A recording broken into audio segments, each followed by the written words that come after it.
Uh, Hello, welcome to the stream. Tonight we are going to start preparing actually we are going to continue to prepare Sicilian Dragon for Black. We started briefly yesterday, near the end of the stream. Sound issues are fixed, my voice is clear, you can understand me. I'm not satisfied with the quality of my voice. I sound like Sylvester the cat from Looney Tunes, like this guy. But okay, I guess you can't have everything in life. Never mind. We move forward. Before we start working on the dragon, I would ask anybody who watches this stream to spare some time to check out stream to spare some time to check out stream to spare some pardon to spare some time to check out some of the streamers that supported me when I started out. You can find this list on my About page. It's not much for you to take 2 minutes to check them out, but it might mean a lot to them. Okay. Without further hesitation, let's start working on the Sicilian Dragon. So, what are we going to do? Well, the problem with the Dragon is that it is highly tactical, and it has benefits of cutting down on all the complex positional understanding and many other things, for example endgames and so on, that are important for the high rated players like Intermasters, Grandmasters and so on. So the positions are highly tactical and tactics come in the first plan. So this is good for us because we can practice puzzles, and the stronger we become, the faster it will reflect on our game, on our results. But that is also a problem because we will not be able to improve after a certain point. And it is too unstable. I mean, you can be a stronger player, but you can lose a game to some random tactics, which does not suit my style. It's not reliable. Therefore, we need to pick opening moves that will give us a solid position, something that is stable. Because we don't want to play positions that are highly tactical and then that can become refuted by some new version of Stockfish or Lila, and then will be busted. So we will strive to pick something solid, something that forces response out of white, so we can cut on the opening theory, because this is, after all, only the opening. And once the opening ends, we will have to play the middle game and the end game. And if we are going to spend all our time learning the opening, we won't reach very far. So, with that in mind, let's go from the beginning. Let us revise what we have so far. E4, C5, knight F3, G6. This is called hyper-accelerated dragon. Hello, Sarcasmo. Hello, Jonathan. Welcome to the stream.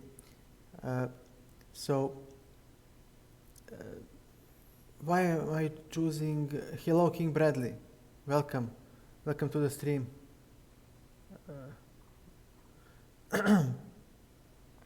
So what are we going to do? We're going to choose G6 because G6 is the move that needs to be played. And if we have to play a move, and it is a low commitment move. So this is another tip that I received from some grandmasters. When you have a system opening, when you have a strategic plan that consists of many, many moves that you have to play, always choose the one that is the least committal one. First play those that are the least committal ones, because if your plan backfires or if your position if changes, opponent suddenly plays a move that requires huge shift in planning, then your pieces will not be that committed and will easily shift, will easily adapt. I apologize for this throat issue. So that's why we go with g6. Also, we don't want to play early knight c6 because of Rossolimo. We are trying to avoid Rossolimo because it contains a lot of theory. So d4, take. There is queen d4 as well. We'll have to cover that as well. And let's stick to knight d4 first. Bishop g7. Again, this move is a move that needs to be played at some point, and is the least committal one because bishop will have to go to g7. It is very useful move because now bishop cuts down the entire long diagonal, and we keep our options open. So maybe somehow, somewhere, just theoretically speaking, we might be forced to play knight to h6 or and then on f5. Maybe we'll have to play knight on e7, knight d5 or knight f5. We don't know. Most likely this knight will go to f6, but we keep our options open. Knight c6 is the move that we want to play, but there are some rare lines in the dragon that where knight goes to d7. We would like to bypass those lines because we like to keep our move order straightforward, playing simple logical moves, but still we need to keep the options with this knight open because we don't know what will black play. And after this move there is c4, the Marozzi bind, which is actually the most dangerous approach when white fights the dragon. So we'll deal with this in subsequent streams. Right now we'll focus on knight c3. Knight c6. Now this is a forcing move. We have knight on the best square. Black attacks twice on d4, while the white queen defends the knight only once. This means that the number of attackers outweighs the number of defenders, so we are threatening to take the piece and stay with the extra knight. So white needs to react. That's why now is the good moment, in my opinion, to strike with knight c6, because white cannot play bishop b5, white cannot play f3, which are some of the moves that are available in the dragon. So white needs to defend. White may play knight b3, but this move is not good because white plays twice with the same piece, puts it on the square where it doesn't do much. I mean, it will never hop on c5, not yet. On a5 it has no role, it will be captured for free. So already this is a small concession by white. We like this move. We are going to leave this move therefore for later because it's not the strongest move. I think, yeah, the engine confirms. We are already equal here because we will be ahead in development. Now is our turn to move. We'll play knight f6 and we have 3 pieces developed while white has 2. So white is behind in development and his move doesn't do anything special. So we're fine. So we will leave this line for later. Right now we need to focus on stronger move, bishop e3. White defends the the strong knight now twice, and we attack twice. Okay, no problem. Now we need to make a choice. We could play d6 and transpose into regular dragon, but we do not want to do this. We want to keep this d pawn here, because we might play d5 in one go, which is beneficial to us. So now the least committal move would be knight f6, because knight needs to go to this square anyway. This is the best square for the knight. Knight h6 brings nothing to us, because we cannot go to f5. It is under attack by this e4 pawn. We cannot go to g4, and even if we could, well, actually at some point knight g4 would be good for us because we have e5 square, but sadly this square is under attack by the queen, so knight h6 again will be useless move. Knight would have no future there, so the only square that we have at our disposal is f6, and this is good square for the knight because it is centralized, it pressures the e4, and it supports the d5 push, which is the idea of this opening, to push this pawn to d5. So we play knight f6 next.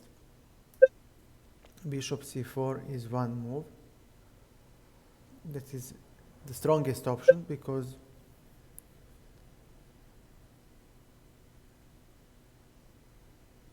the difference when we move the knight to b3 is that knight on b3 doesn't contribute to the fight to the center, and on the b3 square it doesn't put pressure on the black position, because if we play knight b3 now,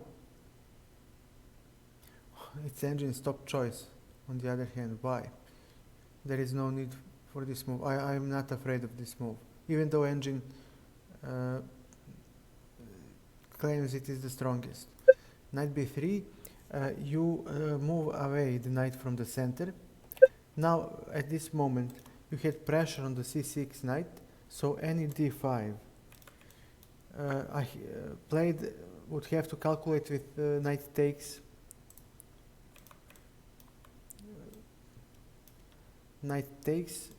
pawn takes, and then we have the exchange.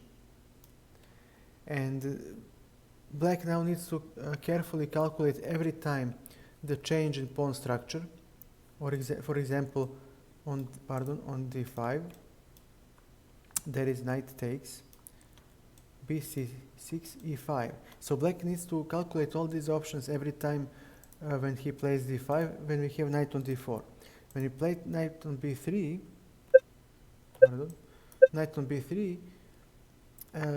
what does this knight do? This knight can go to a5, which is stupid move. You don't do anything, you just blunder the knight. I have knight controlling that square, I have queen controlling that square, so a5 is out of question. Knight to c1 will not help. Knight will do even less there. So the only move that we can consider is knight c5. But there I can play d6 with tempo, chasing away the knight and opening up this bishop, because all these squares will be available to our bishop, which is great. So knight c5 doesn't work. The only square left for this knight on b3 is d4, which means that you must admit your mistake and come back, which means you have lost a full tempo. So here knight b3 doesn't achieve much. It's too early to put the knight on b3, because I really don't see any way for white to exploit it. There is no plan that makes knight b3 work. We don't see anything for white, and that's why engine says that black is slightly theoretically better, but it's not. He is equal, but what we are actually trying to say is white just relinquished his advantage. This is a dead equal position, and okay, you are not worse, but you are not better anymore. That is why bishop... hello Davirfa, you are not that late. We started slightly without you, but you are in time. We are revising what we have talked about yesterday. No problem. You're not missing out anything. Everything that I say here is a revision of a previous stream. We are just repeating. So the new viewers can actually be brought up to speed before we continue working on the dragon.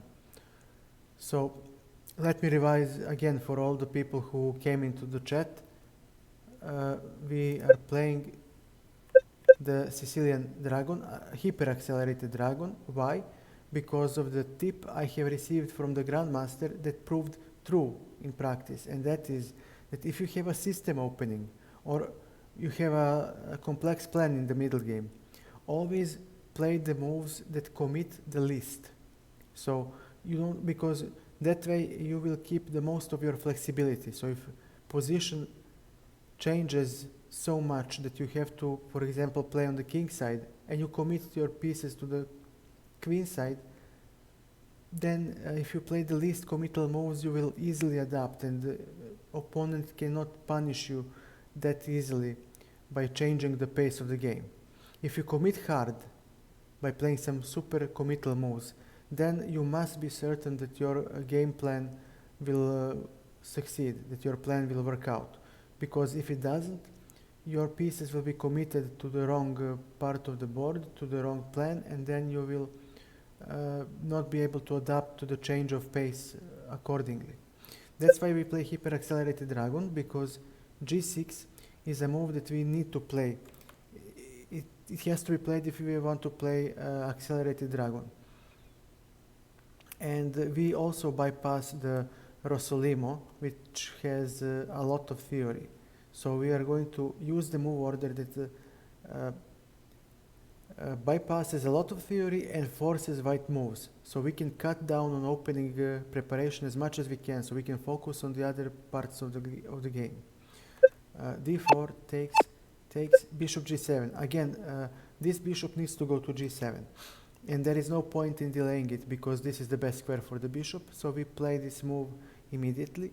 We keep the knight's options open, all because this knight might go to d7 in some lines. Very rare, but it might happen. And this knight might be useful to h6 at some point. Very highly unlikely, but we keep the option open because we might play e5, knight e7, or e6, knight e7 at some point. Highly unlikely. If you go knight c6, before g6 he has bishop b5 entering Rossolimo. And now we have to study a lot of theory. This way white needs to play. His stronger move is c4, playing the Marozzi bind, which we will cover in some other stream. Right now we'll stick to the open Sicilian, and we are heading for the real dragon. Knight c3, knight c6. Now this knight attacks the d4 knight twice. The number of attackers is 2. Queen defends only once. So we are threatening to claim the knight, to have an extra piece, and white needs to defend. Taking of c6 is good for us because we strengthen our center. This pawn strengthens the control of the d5 square, so we can play d5 in one go at some point, which is the idea of the opening. We also take away the squares b5 and d5 from this knight, so this knight is now very restricted. It also is forced to defend the e4 pawn. We also get half open b file for our rook, and if we support with queen a5, for example, the a6 square, we can put this bishop on this square and we can exchange it for the white counterpart, or it can simply stay there and cut down this long diagonal. So taking on c6 doesn't bring much, so we will to white, so we will examine this move later. Right now we want to go through the strongest continuation for white, and this is bishop e3. Now white both defends and the knight and clears some space for white king to castle queenside, because black has no time to castle queenside. It is too late for him. He will have to go to the king side.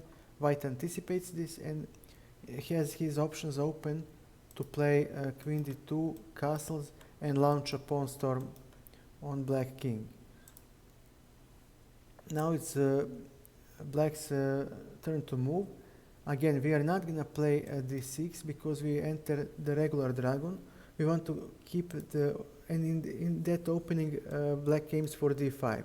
So we will waste a tempo if we ever manage to play d5, because we will play twice with the d pawn. We have knight f6, and this is a better move because knight really have to go to this square.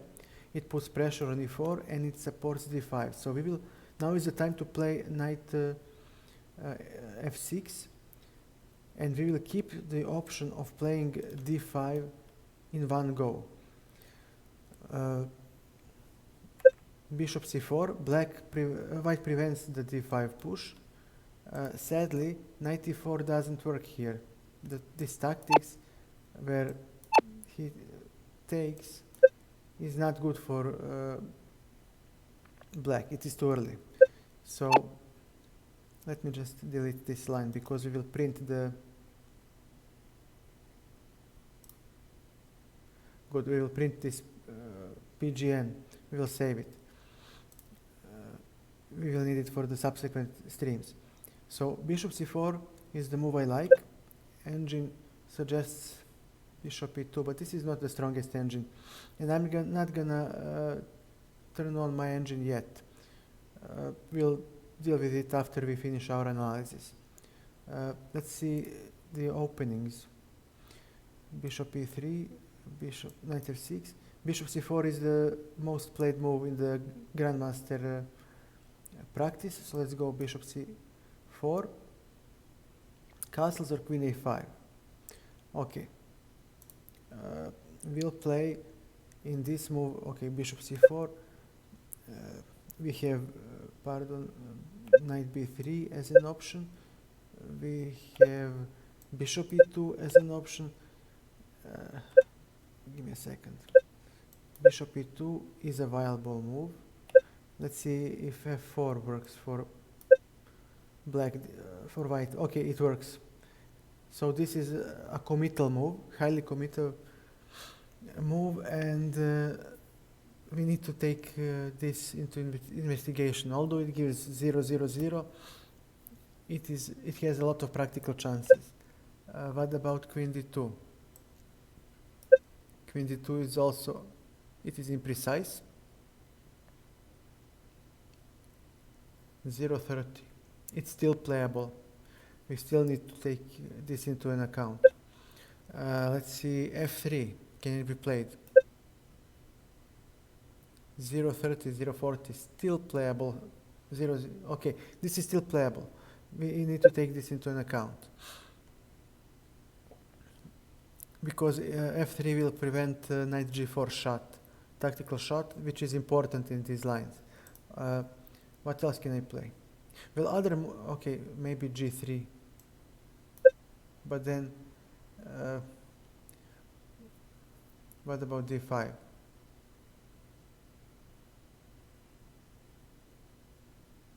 Yeah, d5 is really good here.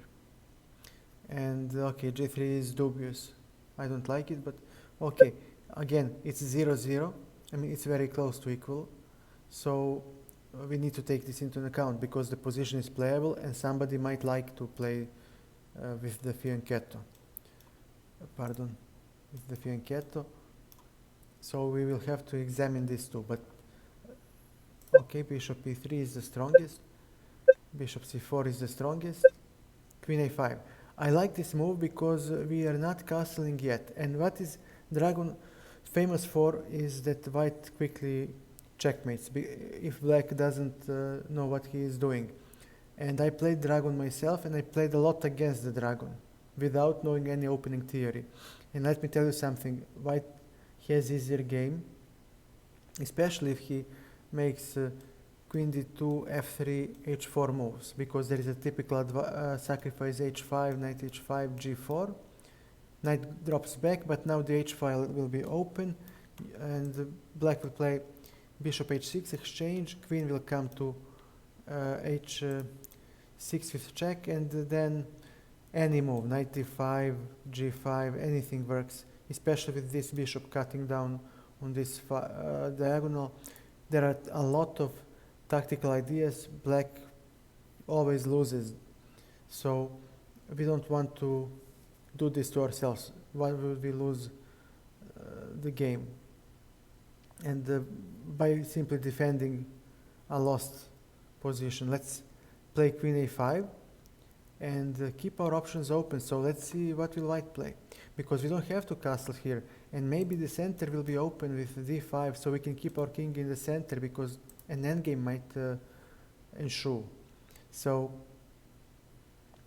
queen a5 is more elastic, more flexible in my opinion.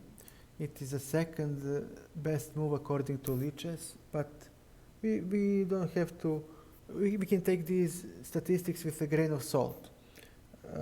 We are not playing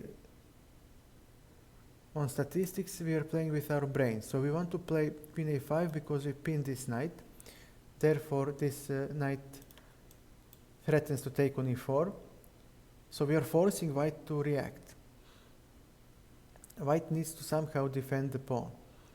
And this is good for us because we are cutting down the amount of preparation. So white has two moves, castles, and for example, f3. I would go with the castles, and we'll put f3 on the side for now. Queen a5. Okay, there is also knight b3, but this is not the best choice. Pardon, queen b3. Pardon, knight b3. Knight b3. This is not the best move, because we looked at this yesterday. Queen b4 gives black advantage. Knight d2 is the only move. On other moves, black has knight e4 strike. We can take a look at knight e4 in those positions. So knight d2, we can grab the pawn, but we go knight g4, tactical shot in the dragon. Remember this move because it uncovers this bishop, and many tactical possibilities lie in the position where black restores the sacrificed knight on g4. So if queen takes, we take. Now attack both the rook and the knight, and there is no way for white to protect both pieces. So castling is nice because it adheres to opening principles of developing only one piece at a time. We take with the queen, and now we threaten to give up the queen for two rooks. It can be played. It's not a bad option. The other option is to play d5, winning the piece, because this d pawn, when it stands on d5, will attack.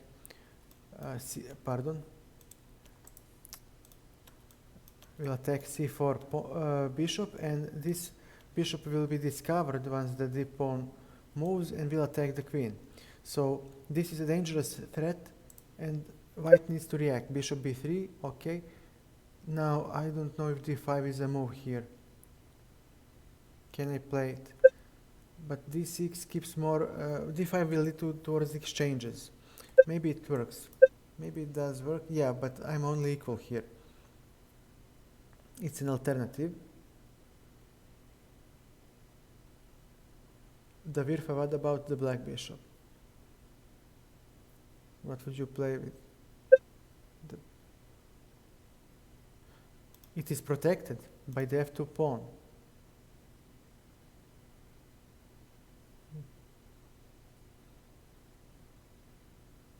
The important thing is that I'm not sleeping, so I saw it. So Okay, so d5 is an option. An option where we liquidate. We can take the rook. Let's see. Taking the rook is also an option. So we need to investigate all these lines.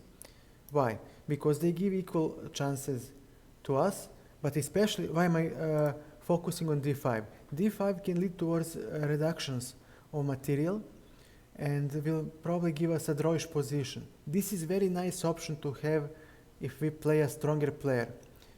So we want to have an option where we have a safe draw in our hands. So we will investigate d5 first and then queen e1, because queen e1 creates a material imbalance where statically black is better because two rooks are stronger than the queen, but due to open space and better development, white will have the early game initiative. This is a good position to contest against a lower or equally skilled player. Even against a higher rated player, maybe, why not? There is a lot of imbalances in the position. So now we have a good amount of options. We have queen takes a1, we have d6, attacking the queen, opening up this bishop to participate in the battle, probably here or maybe here. We maintain the complexity of the game, and white has fractured pawn structure.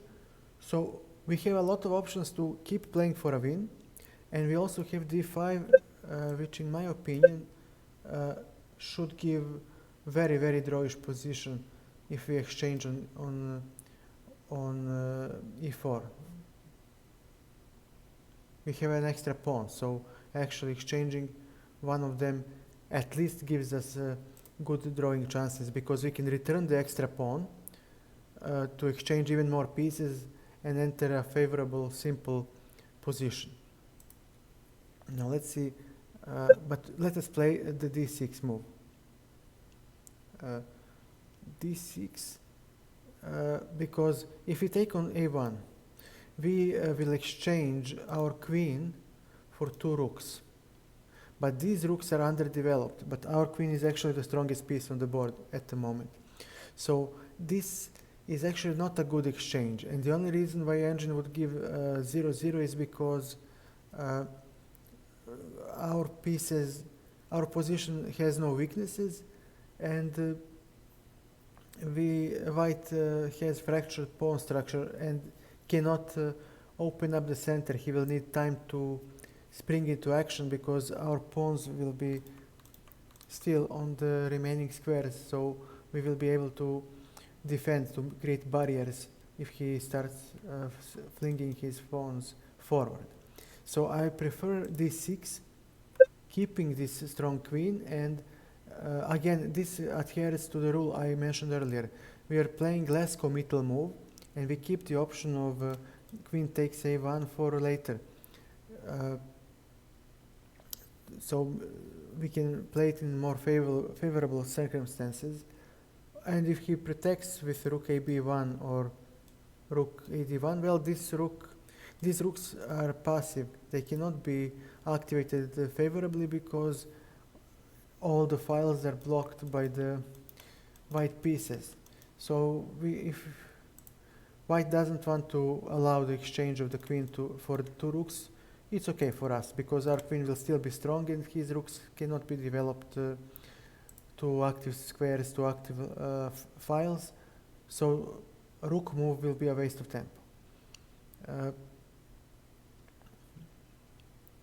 Okay, d6 hits the queen, so white now needs to play something, and frankly I don't see a good move for white, because we don't see a plan for white.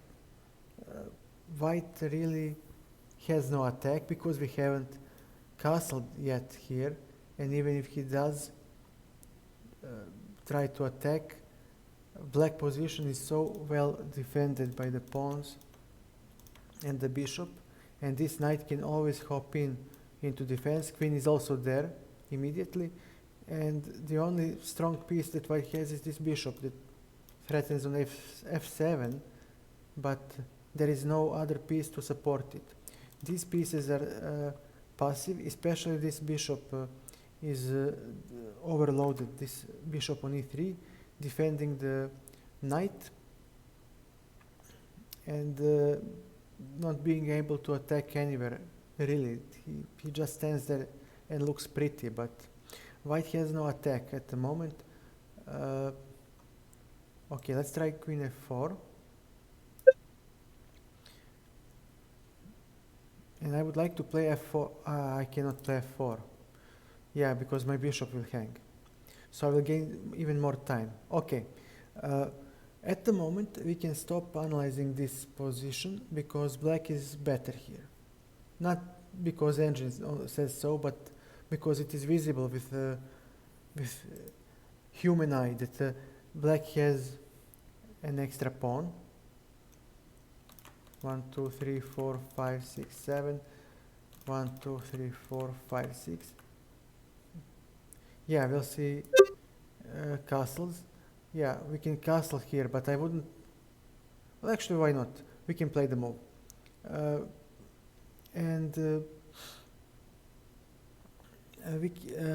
We have an extra pawn. Our queen is very strong, hindering the minor pieces of white. We will finish development. Maybe even bishop e6 works. Let's see. Knight f3. Okay, he wants to play knight g5. This is important.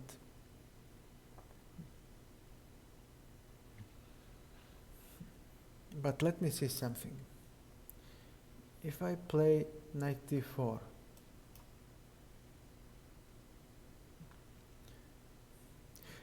the point, it's not the point to play computer lines. The point is to play human moves that will stay in our memory. I'm not worried about the assessment of the position. As long as we are not losing, I'm fine with it, because we are not GMs yet. We are not playing against the GMs, and even if we do, if we have a good position, that's the only thing that matters. We will not lose. So I'm contemplating knight d4, but he will have knight g5, and I have no tactics to play.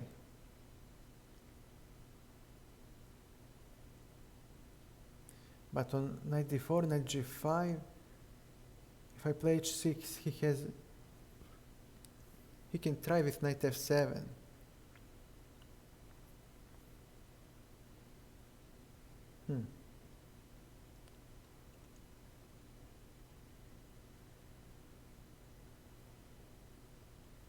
Let me investigate knight d4. We can delete the move if it doesn't work.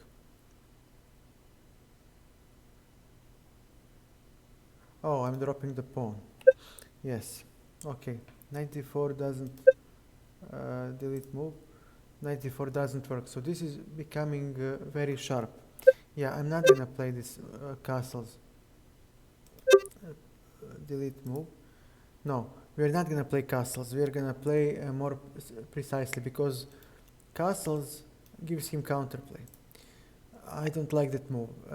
This is the piece that is underdeveloped. Castles doesn't escape, so we will always play this move. There is time. Let us take a look at something else. Now let's see.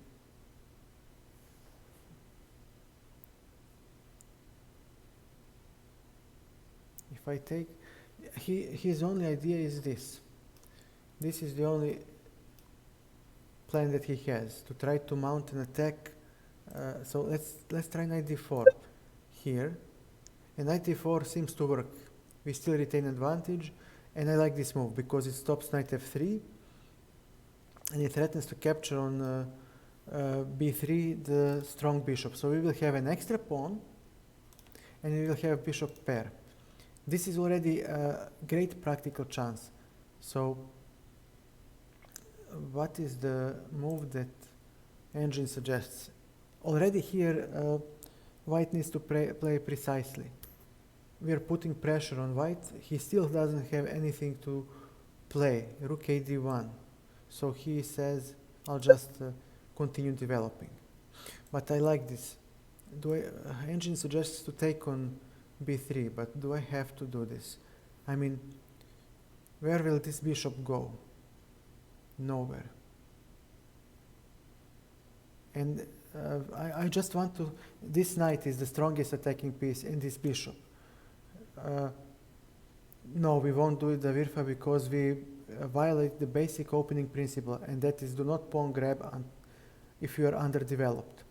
Because if we grab here and grab on c2, he will gain time to attack. Notice that he will have he will finish his development, and we will actually stay with two pieces playing. So we will not take on b3.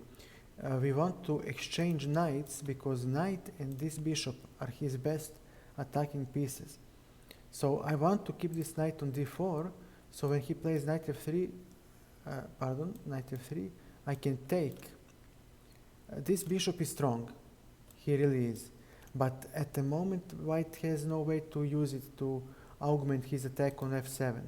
And if he cannot attack f7, then this bishop is just looking pretty.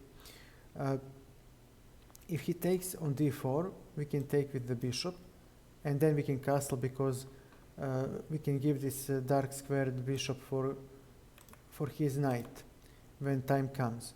And we will be closing towards the endgame, which is good for us.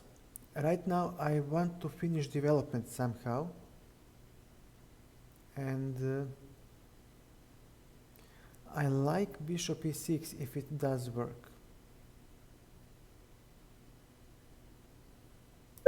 And let's try to make it work. The engine is on our side, and this is a move that looks slightly ugly.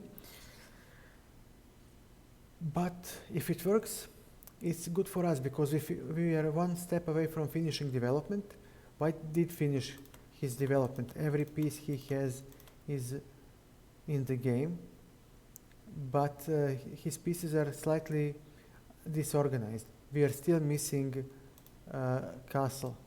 We need to move the king somewhere to finish development. So my only problem is bishop d4 but let's see, knight b1 is the strongest according to the engine, but we have queen b2. Queen is safe. Bishop is on b1 doing nothing, so he has to play something. Rook d2. So he wants to play c3, double attacking the queen and the knight from c3. But now this knight cannot join the attack. Okay, so this is nice. Now we can pick up the bishop pair. cb3 and bishop f6, hitting the queen is nice, and protecting the e7. That's the point. Oh, nice move. I like this move because now e7 is protected, and when we castle, e7 pawn will not drop. So yeah, he needs to keep the queens on the board. So this move will prevent castling. But where can I play? I cannot put the queen on e5. Can I not? Let's try to make queen e5 work. This is under attack. Bishop d4. Okay, so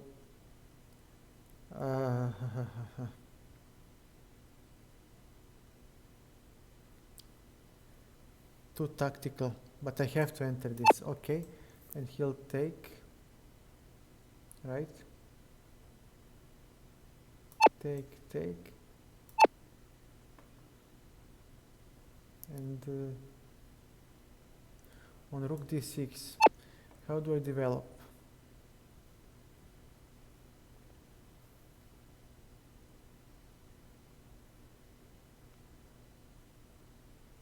King e7, I gain tempo. Rook d1. Engine suggests g5 to protect the h7 pawn. But wait a second.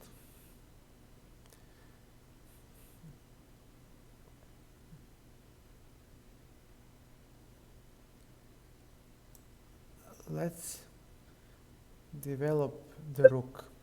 I'll give back the pawn. It's not about the pawns anymore. It's about the endgame. And I'm standing well here. Rook d e1. Okay, from now on we play the game. This is already move 22. We need to stop somewhere. This is good for us because we have long range pieces, which is good for the endgame. The position is open, which doesn't benefit the knight. So even if we exchange, we'll have great practical chances winning because we have long range pieces and our king is in the center of the board. So our king will have great opportunity to march here and attack this weak pawn. These pawns are on the light squares and we have light squared bishop, which is also good for us. So, okay, this deserves attention.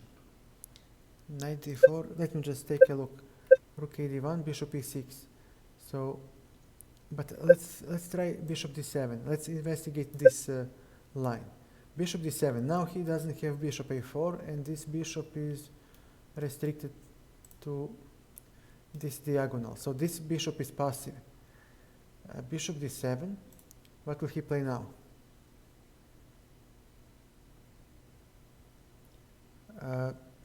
He still has nothing and he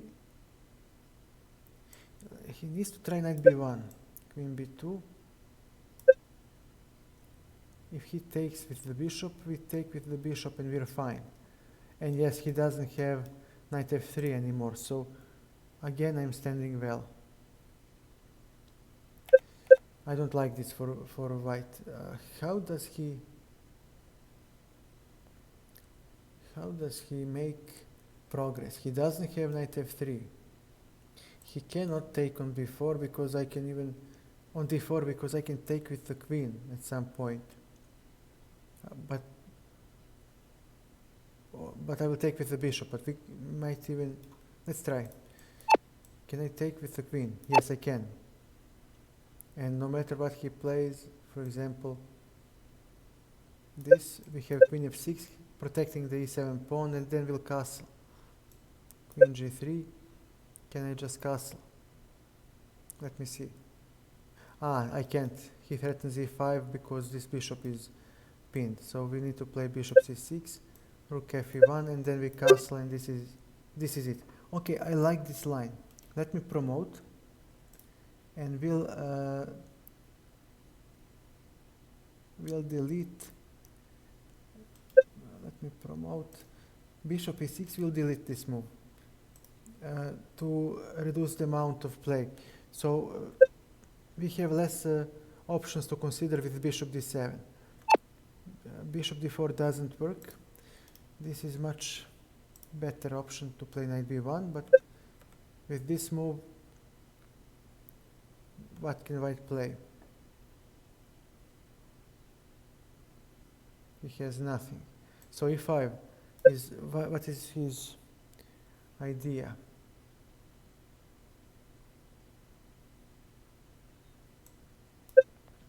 I can take the bishop.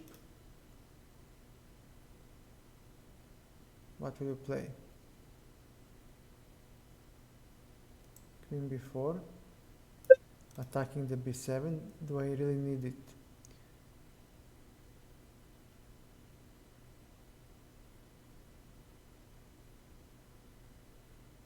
The only move that keeps me in the game. Not a good sign.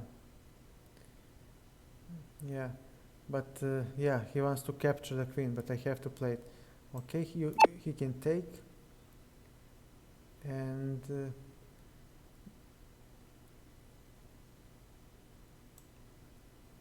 rook c8 or rook d8. Rook c8, bishop a7, so he saves the bishop from exchange. And now we have central pawns. versus the wing pawns. Okay, I just need to castle. And I'll stand well. Engine suggests queen b5, but I don't like it, because in the endgame, distant passed pawns are stronger than central ones. I would like to keep the queens on the board.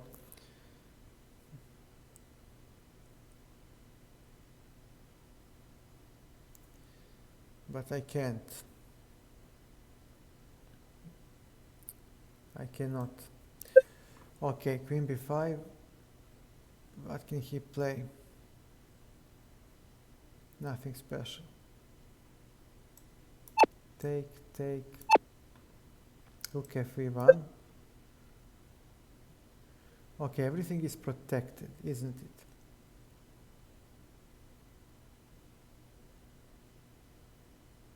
This is move 21. We'll stop here. Let me just see if h5 works. It does. So I have a good knight. Everything is protected. And we stop here. It's move 21. We really need to stop and move forward. So on knight b1, we have queen b2.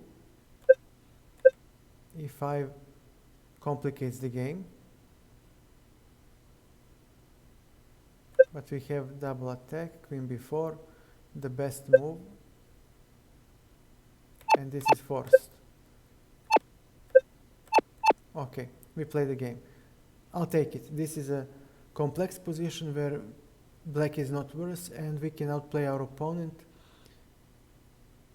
And it's harder for our opponent to outplay us because his pawns cannot be after queen b2.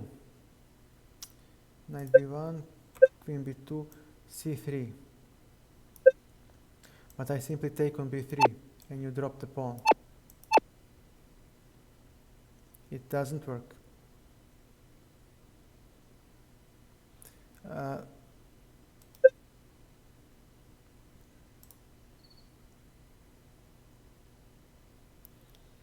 Let's see.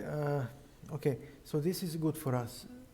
Bishop d4 was the alternative that we looked at. And again, okay, white has nothing here. He can open up the game, but okay, we play the game. This is good for us. Let me see what else we have. d6. So d6 works, gives us good game. Give me a second, please. So many brackets.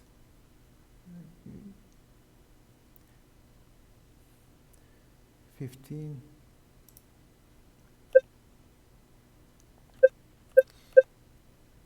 What have I played here? I can't see why did he close this bracket.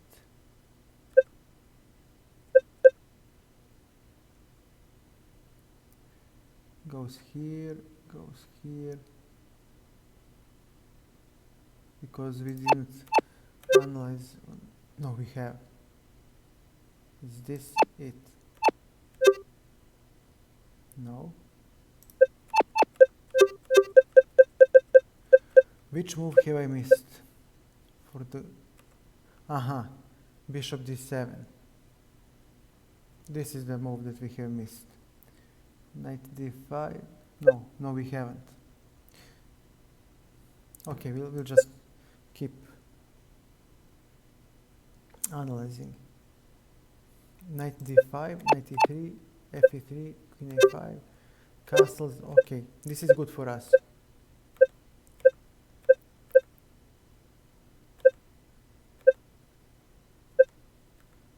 Yeah, this is good. So we have knight b3 fixed. Knight d5 is okay. d5, it's time to take a look at d5. He needs something to play. something that keeps the game going for white. But what? He must try to attack on the king side. This is the only counterplay he'll ever have.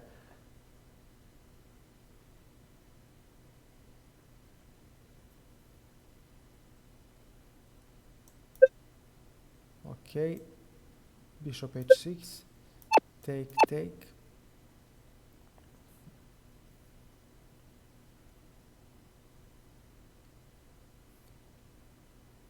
Oh, come on. Bishop e6. Take, take. Okay, we'll play e5 at some point, but what happens on queen g7? I simply castle. On queen g7 I castle long, right? Yeah, we can castle long, we are safe. There are not too many pieces left. Okay. If queen g7 doesn't work, yeah, and we have great pressure down the d file, we'll play. Yeah, you don't like these pawns, neither do I. But the point is that we'll have e5 next. And we get open f file. So we might try to attack his king, and we also still keep the knight e5 option open. But okay, we don't have to play takes on d4. Let's see if there is anything else that we can play. Bishop f6 protects d7, so this is the theme of this position.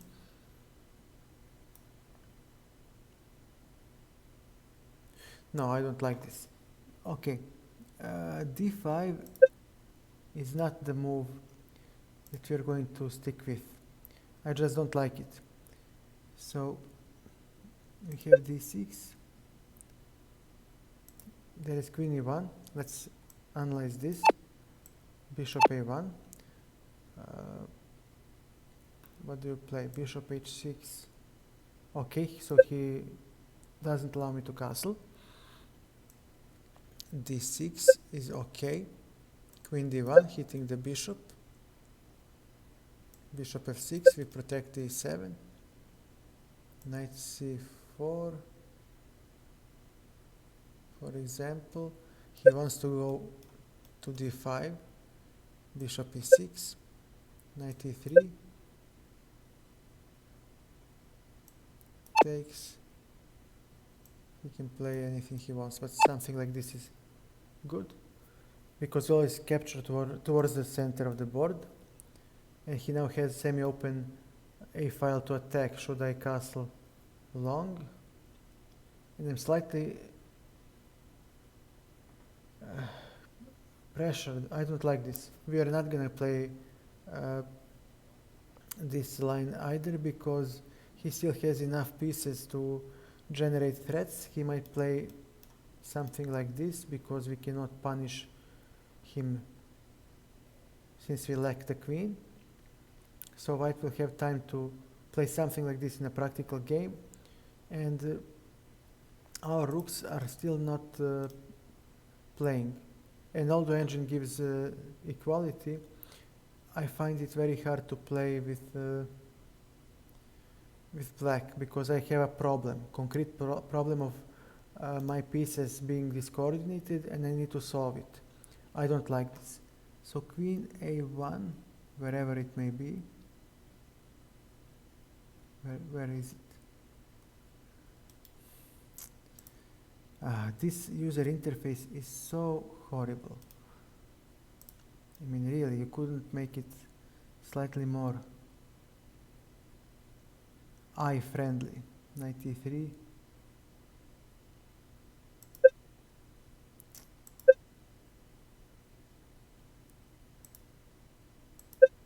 d6. Delete move.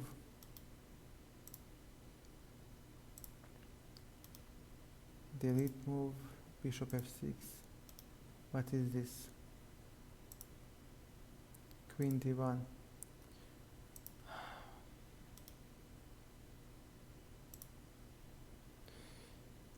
d6, queen h4. Okay, this is it. I think I haven't made any other mistake. Good.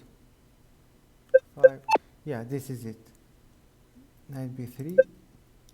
So we are going to go back towards castles and see what is. Okay, this is much stronger move. Let's see how we continue from here. Knight b3 is not a threat for us. We saw that because queen b4 gives us a good play, so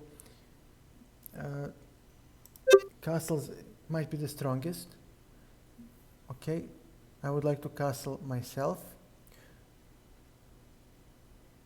Yes, because d5 push might come in handy if we play it in one go. So castles is the most precise move in my opinion. Let's see what else we can do. Castles. What else do we have? d6, a6. No, neither of these is satisfactory. d6. And now we need to play the game as white.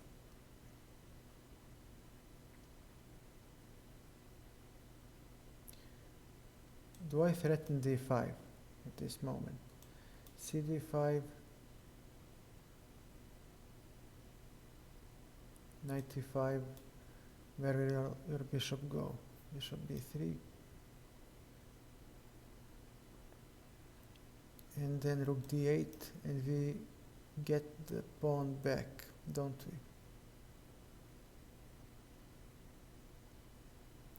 we? Okay, so we might have d5 threat, because if he takes with the pawn, we might even play knight b4, attacking 3 times the oh no, wait, d5, e5, knight d4, knight d5 first, knight d5, no, okay, pardon, d5, take, knight b4, so he cannot defend it. Okay, so d5 might be a threat, so what will he do to prevent it? Play this move. So on d5 he might take and pass.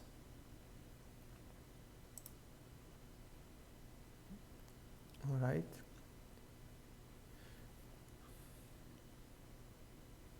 What to play now? Let me see if d5 works. I would really like to make it work. d5 takes, knight b4. He cannot protect it, so on d5 he might take with this knight, but then we take on e4. d5 takes with the bishop, knight b4. He gets back with the bishop. d5 takes, he takes, and we cannot make it work. Okay. Okay. d6. Okay, I have to play d6.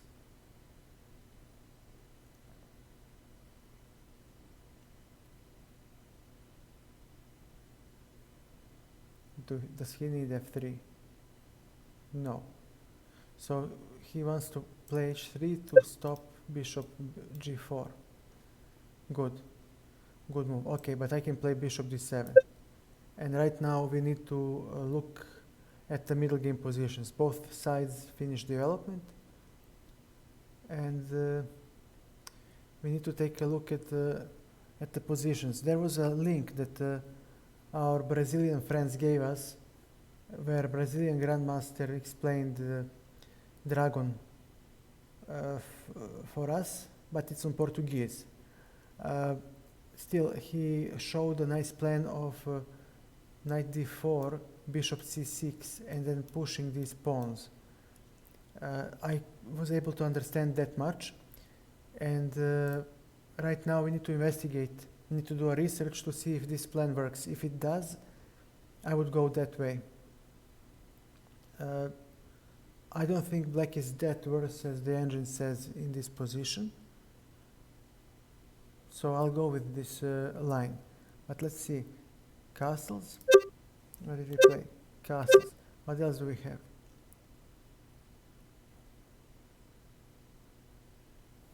Nothing else. Okay. Well, this is only the first line according to this engine. And this engine on chess.com is not the strongest.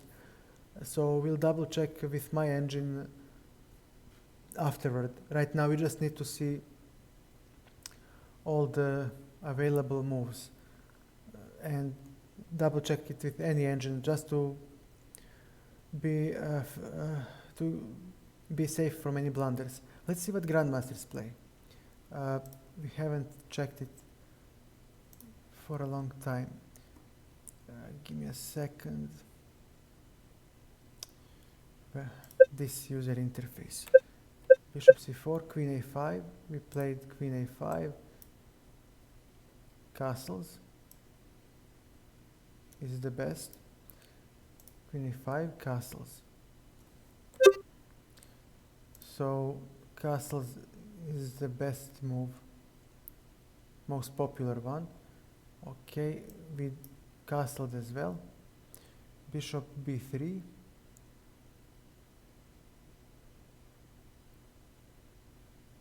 Most played, okay. d6. So this is the line. h3, okay, it's logical to hinder this bishop. And okay, we play bishop d7. And we'll stop here. Okay, fine. Fine. According to the engine, white is slightly better.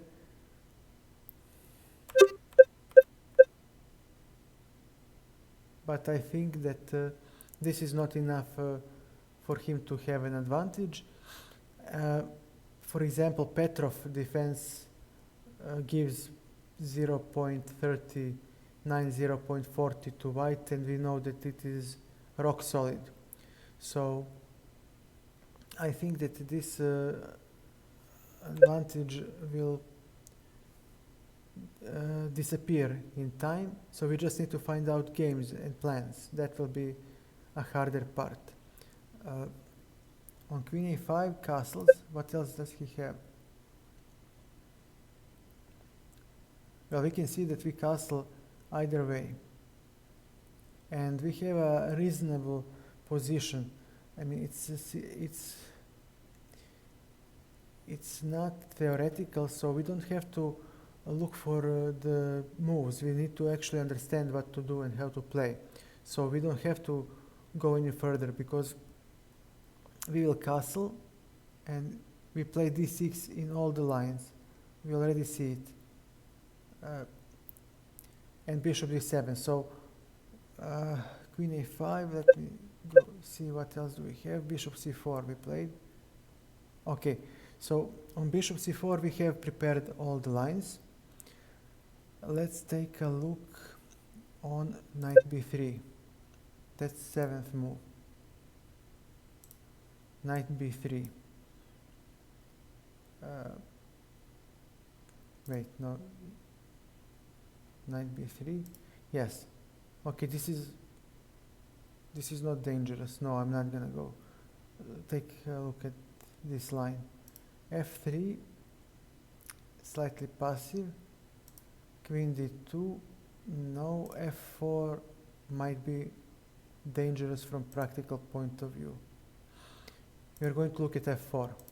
This is the most practical try for white. f4.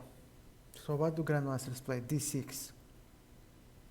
Okay, we need to stop e5.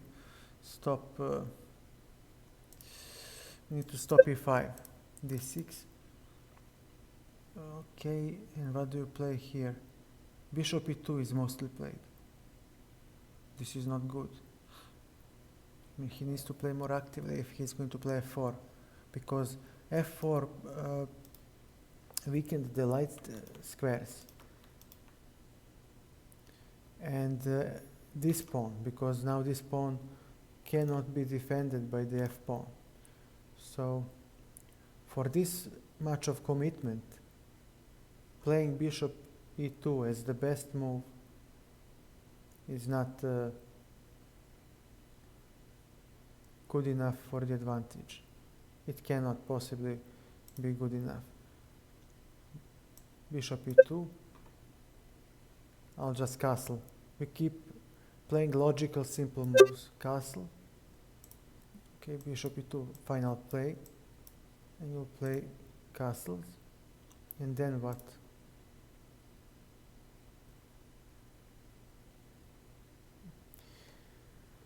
Then what? There is, okay, let's,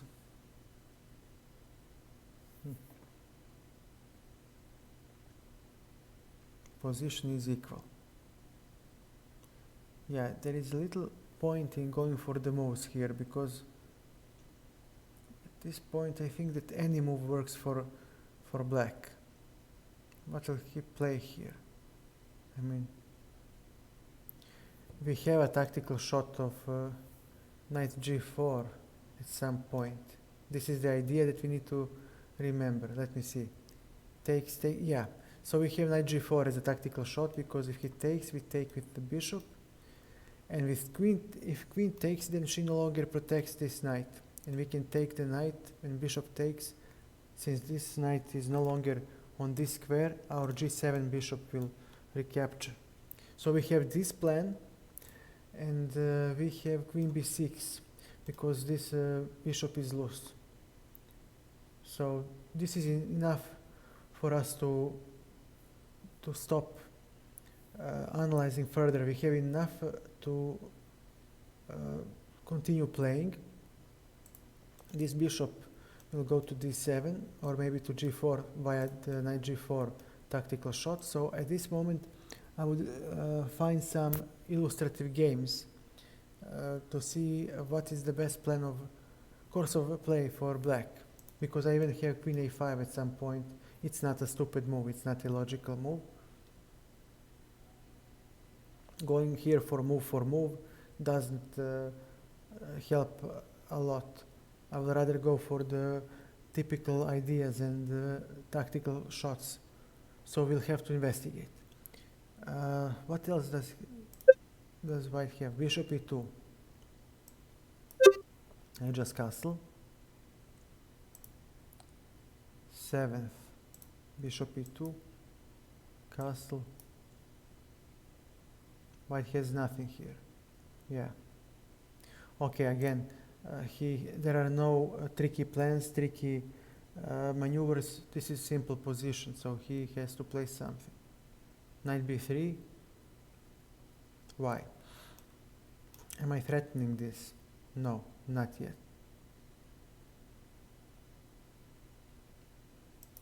But I will play d6, and then I will have knight g4, typical tactical shot. Okay, so he wants to stop it, but I have d6. He needs to play something. Castles. I do have bishop e6, right? And I have finished development. So from this point on, again, it's about knowing the middle game positions. So we need to find out how to play middle game positions, because we are fine in this line as well. Queen d2.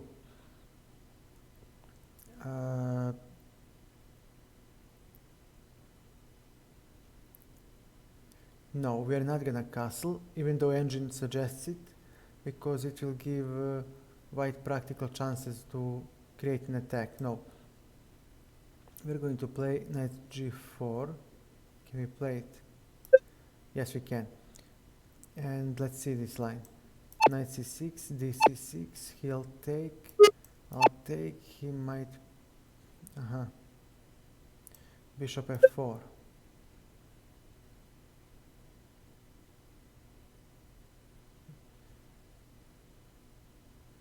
I like this move a lot. I like this move a lot. If he goes here, what do we play? I just need to see what do we play on bishop d2. Bishop d4. Ooh, this is really strong. This is really strong. Okay, so he cannot play that. Castles does nothing. It just transposes. Doesn't achieve much. Rook d1 as well. So he needs to exchange. f4. On f4 we got knight d7. Okay, this is a queenless middle game, and here opening moves do not play much of a role. Let's see the assessment. It's equal. White is slightly better due to his space advantage, but we do have a good bishop, because these pawns, although blocking the bishop, can move one square forward, and we can put them on the opposite color of our light square bishop. Same goes for these pawns. They can move forward, and our bishop has a good diagonal to work on, and he has a good centralized square where he can also get another good diagonal. So in this position black is fine. I mean, okay, maybe white has some symbolic advantage, but it's nothing. I'll take it. So let me promote this line. What else can white play? He has no other move. Yeah, he needs to play bishop f4. I mean, on bishop g5, what else? Bishop e6. Can I play bishop e6? Yes, I can. But bishop c3.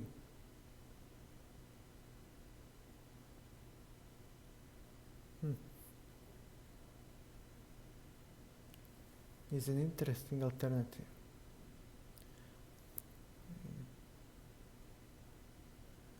Okay, I'll take it.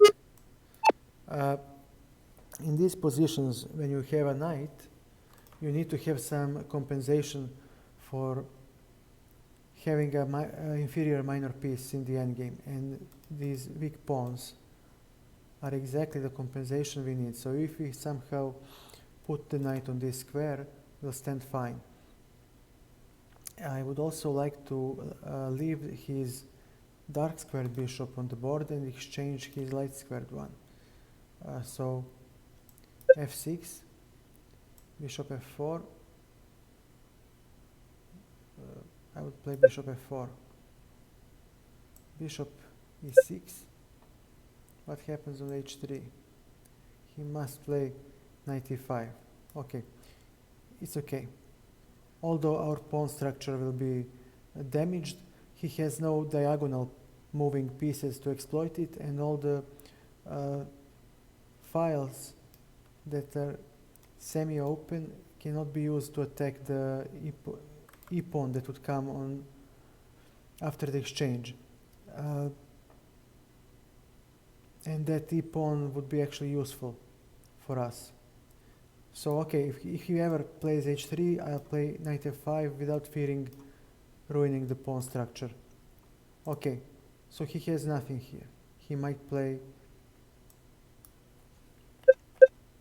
rook d1. What about it? I have king c7, and after this move, what do you have? Nothing. I'm still fine. I have beautiful square for my bishop, and then I will contest the d file. Yes, you do have bishop pair. White does have bishop pair, but he also has pawn weaknesses, and my knight is not so bad either. So it will be complex enough to play for a win. Okay, I'll take it. So this is one move that we can play. We can play castles, but then what? Ah, I see now. Castles, and now he needs, and he takes on c6, and I I can take with the rook. Okay, this is even better. Castles is better. Promote. Now understand why. Okay, so we'll castle. Where am I? Okay, castle. And now let's see what he will play. This is a principled move. Everything else is meek. So he wants to play f3 and then classical attack, sacrificing this rook. This rook pawn. Let me show this idea. Give me a second, please. Where am I? So we have bishop g7, knight c3, is5, 6, knight f6, bishop c4. It's not bishop c4, it's 7. No, it's queen d2, castles. Okay, let me take the fan and let's go for tools, board editor. Now it will be much more clearer what I'm talking about. Now watch this. This is white's plan. f3, h4, h5.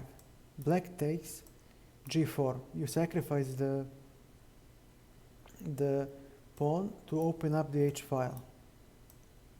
And black plays something.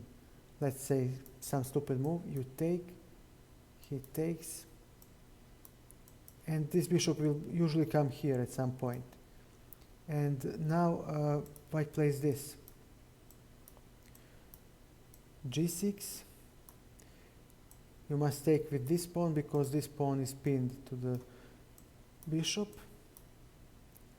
And after this move, white wins easily. I mean, okay, I'll take it like this. Or I can even play this move, threatening to checkmate. And that's the idea. Again, let's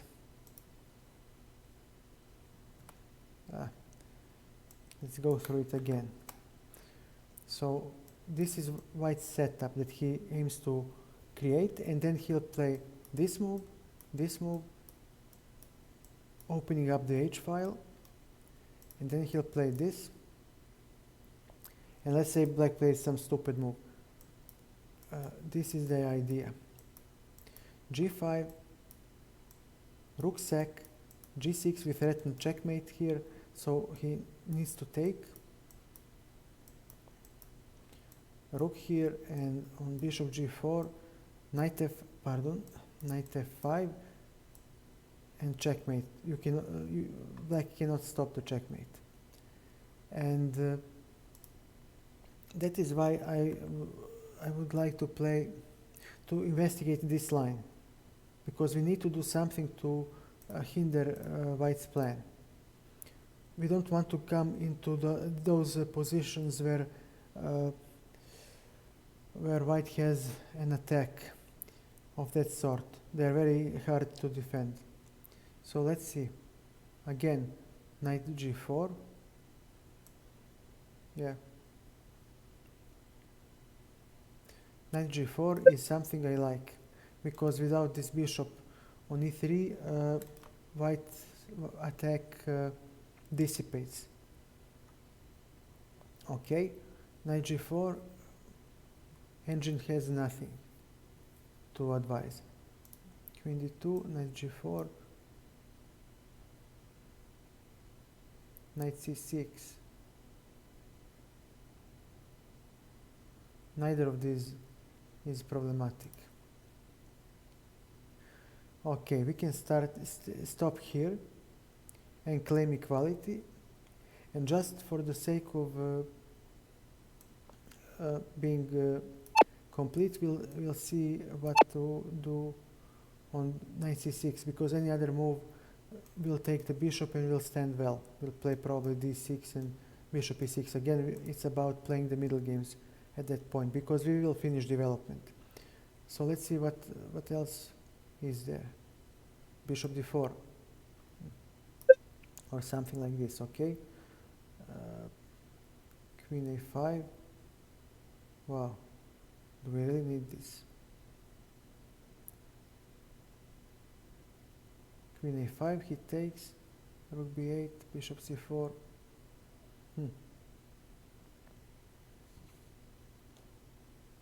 Well, we do want to checkmate, so why not?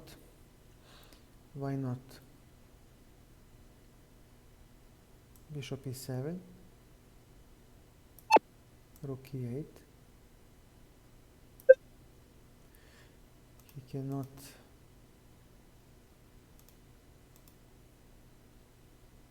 stay on that diagonal. Okay. Bishop d6 and d5. Okay. Black sacrifices everything. This is an all-in attack for checkmate, but it does work.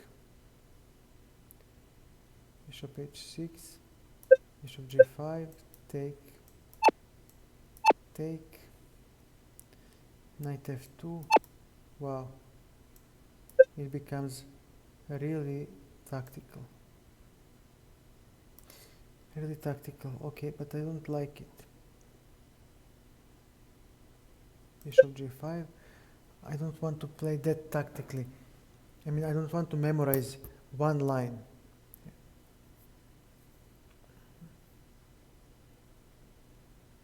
What about rook e8? If I simply defend f3,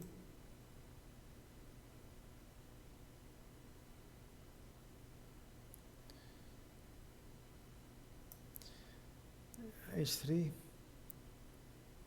What if I try to chase it away?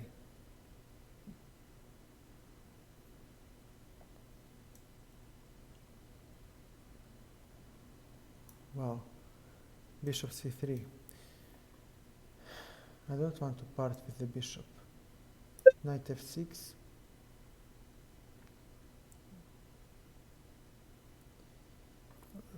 No, it's not good. Okay, delete move. This is already not in my taste. What else do we have?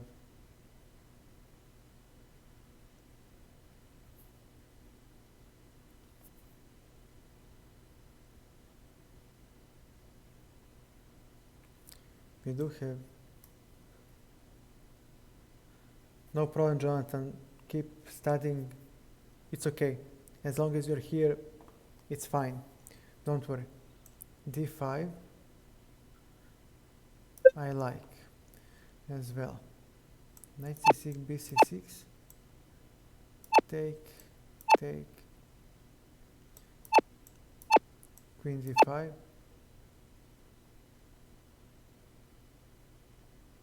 He claims compensation. No, we will not play this line. Delete. No, we need to make this work, but I just need something more solid. But I can't have it. I guess I can't.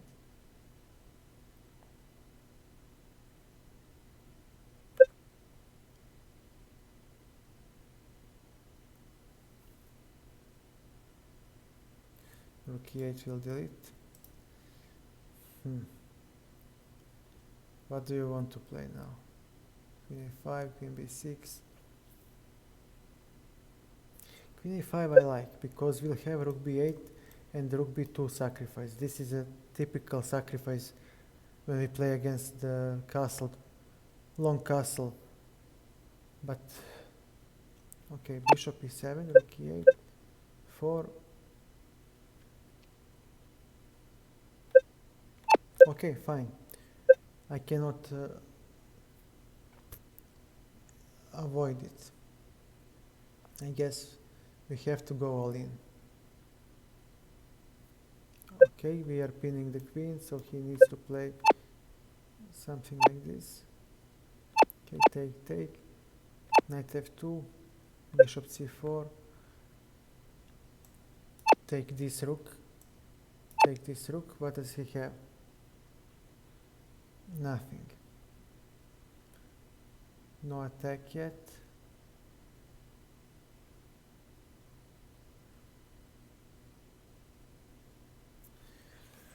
But my king is also weak.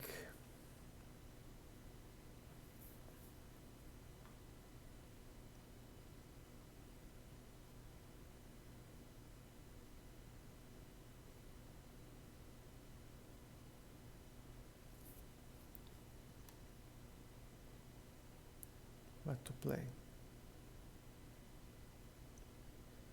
Take. What is happening if I play this move? Okay. But he has d6 next. Once he exchanges here, he has d6 and that's counterplay. Not good. Not good.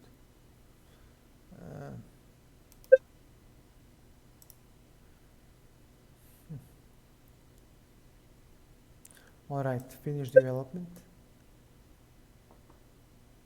Rook d1.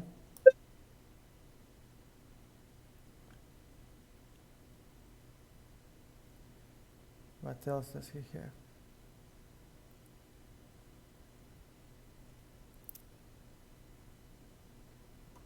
Okay, and we play.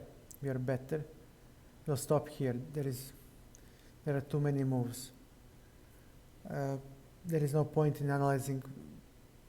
At this point, it's all about players and understanding of dynamical play. So tactical practice, puzzles. That is the thing that will help us play this position correctly. There is nothing typical to see here. We are just an exchange up, and this is a position with long-range pieces, open center of the board, and the person that attacks better wins. So we need to practice attack. Opening analysis will not help us anymore. We reached far enough. Okay, queen d2, although it looks knight c6. Yeah, I have nothing at this moment. Maybe here, g4.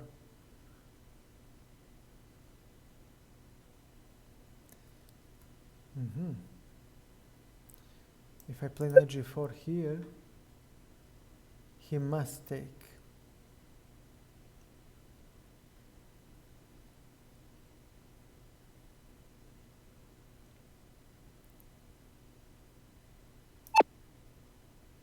d6.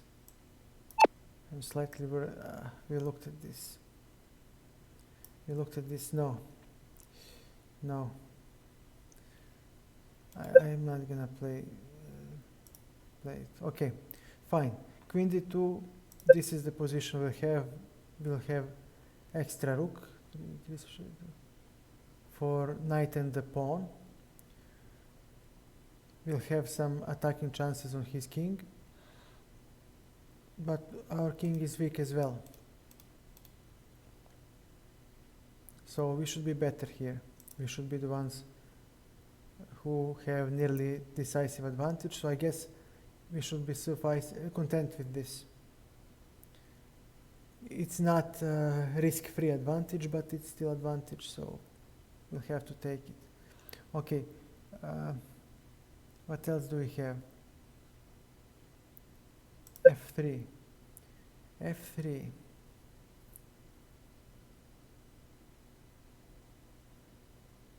There is no threat yet, and it seems very slow. a6.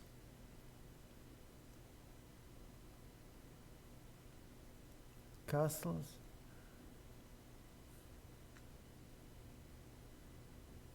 Okay, we'll castle, because if he takes on c6, we can recapture, and on this move we have the rook, so our king will not be stuck in the center of the board.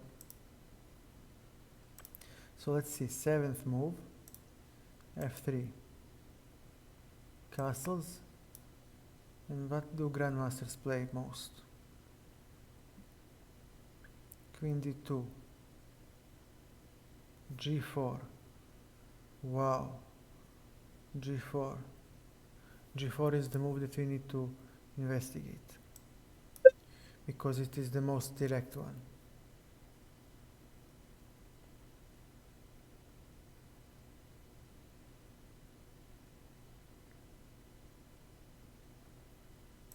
So we have queen b6,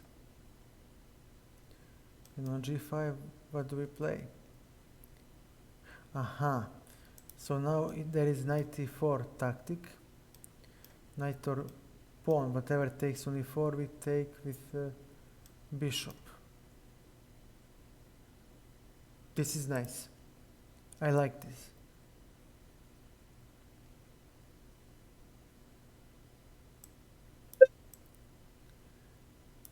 Okay, he needs to go back.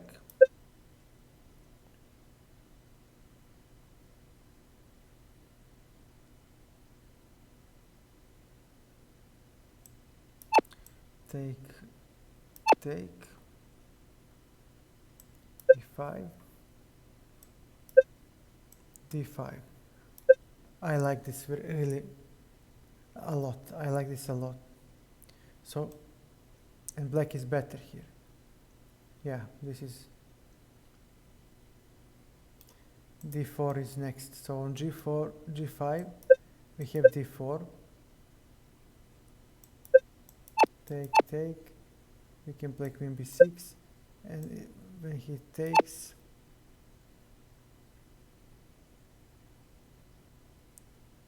why not simply take?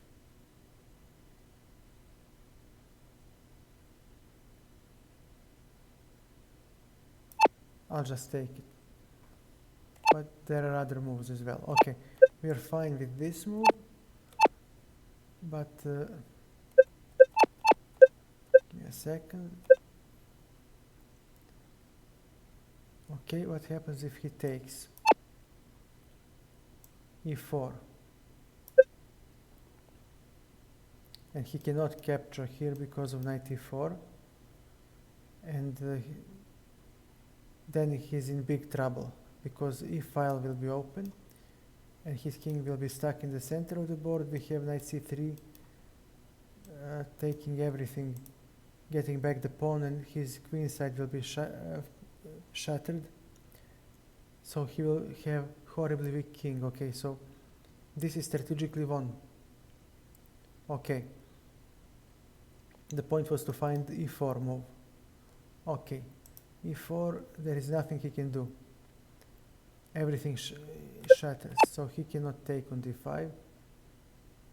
But then, okay, d4 is next, and we are standing well.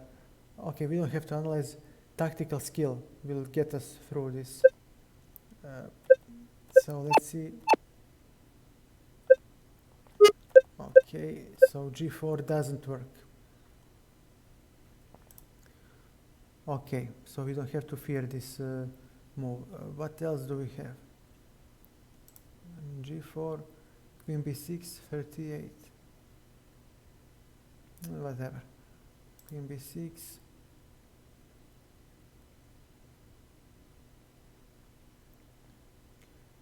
These are all.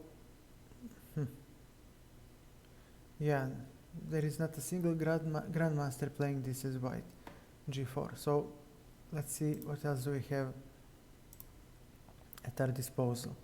f3, castles, f3, castles,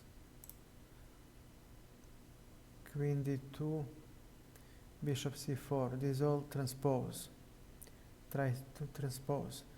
So if we play queen d2, let's see what is happening. We have d5, immediate d5, and bye-bye Yugoslav attack. So white has nothing.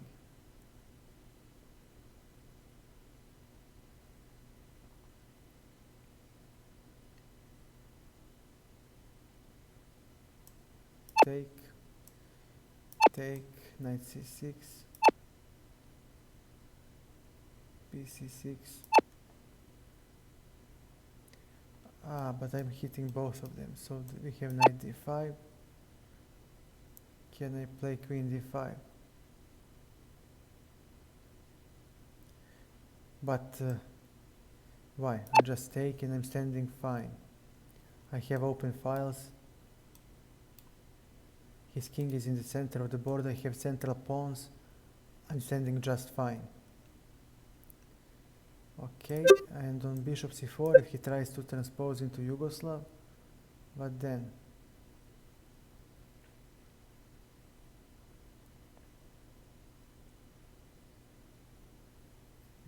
Mm-hmm.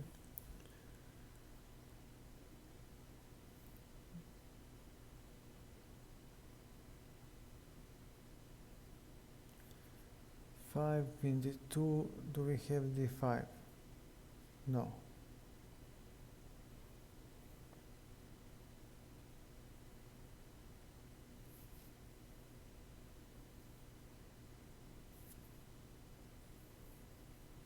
d5 works. Okay. Let's see. If he takes,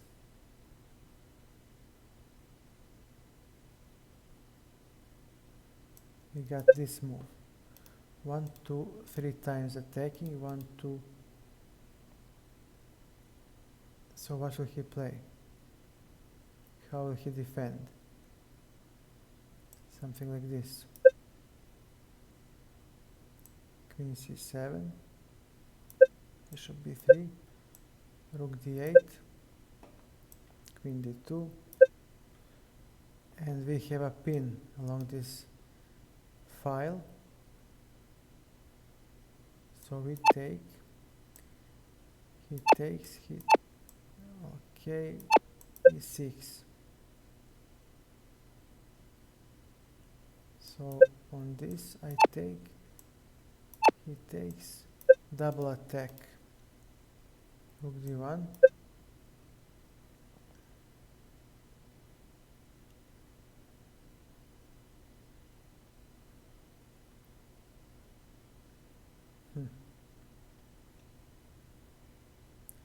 You know what, I'll take on b2. And we'll stop analyzing here because this is a double-edged position. It's very hard to play, but we do have queenside pawn majority, and our king is close enough to reach the queening square. We also have long-ranged pieces. I bet it is, but it doesn't matter because I will put a link to the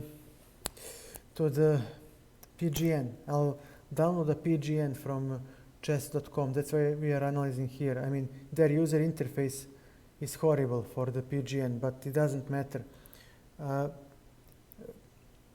We just want to download a valid PGN, and so I can have it posted somewhere. Or I can make a paste bin link, something, so everybody has it, so they can double check my analysis.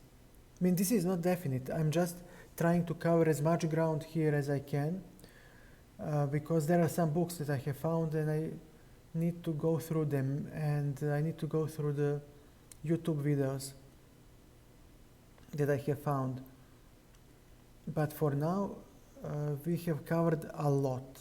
I mean, we have a lot covered. We need f3 covered. We need g3. These are minor lines. We need knight b3, and that's pretty much it. We have Marozzi bind will be in queen d4 next. In other stream, let's see, knight b3, knight f6. We'll go through all these at some point. These are not hard for black. These are not so challenging for black. The main variations are covered. Once we finish this f3, we'll be fine. And let me tell you something. It seems that many f3 variations will transpose. So once we finish this, we'll have enough to to play the main lines, and we'll deal with the side lines in the subsequent streams. So tomorrow I can finish the queen d4. I don't think it presents many problems for black. And then we need Marozzi bind. And Marozzi bind is not much about theoretical views, moves as much as it is about knowing how to play against it. So we're on the. It will be fine. It's okay. Don't worry. This is exhausting, but I want to have good position against a grandmaster. I want to play opening that is sound against anybody. And right now we don't have much lines to learn. Believe me, this is not as much as there can be. Try Greenfeld, try Rui Lopez. It's okay. And most of these lines are not requiring you to know any maneuvers, any typical moves, anything. It's all about tactics. So once we start practicing puzzles, you won't need opening moves that much, as much as you will need to know how to play open tactical positions, which tactical practice will solve. So let's see. Queen d2, f3, okay. So these are fine. It's time for f3. No, I don't want to. Yeah, castles. f3, castles. Give me a second. Where am I? f3. Yeah, this is where we are. Castles. What else? Bishop c4. Did we cover bishop c4? Yes, we have. d5 works. f3, no problem. Davirfa, you're always welcome. Thank you for suggesting such an interesting opening. Let's see. g4, bishop c4, queen d2, knight b3, bishop. These are all irrelevant moves. I mean, on knight b3, can I not just play d5? Yes, I can, and I'm standing well. So his only move is knight c6 that I need to take a look at. bc6, bishop c4.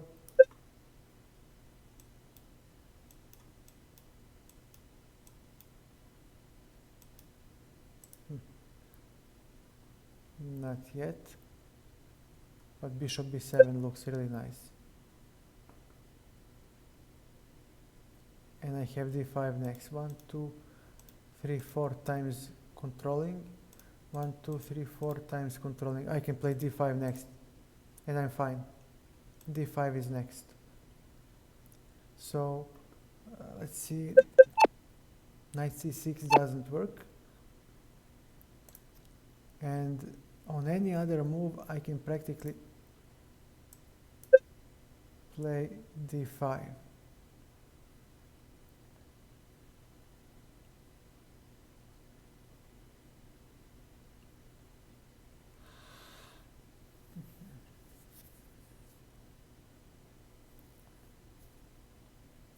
We can play this. Bishop c4. But why?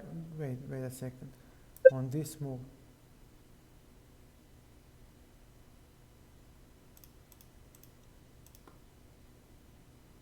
pardon, 1, 2.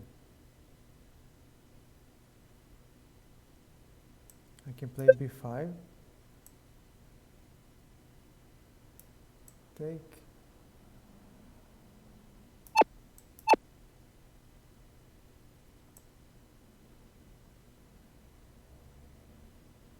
Bishop d3. Can I play bishop b7? But there is, wait, I don't have c5 yet. Okay. No, I will delete the move.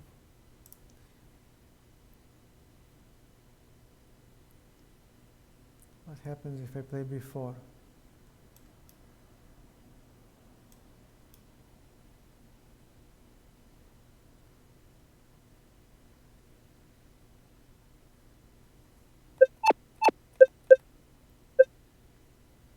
Does d5 work?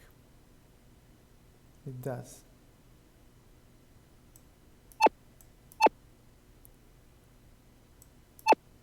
d5.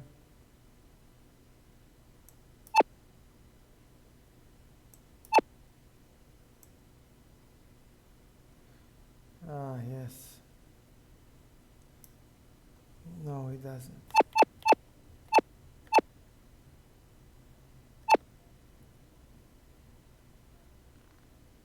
No, this isn't what I wanted.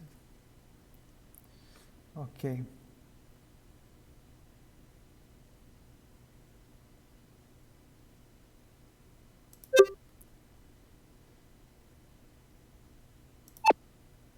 Give me a second, please. What is this?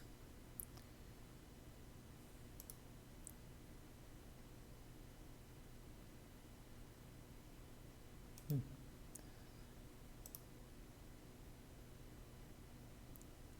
What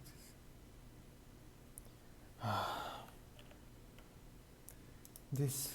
Chess.com is so horrible with their user interface. I just cannot believe d6. Next.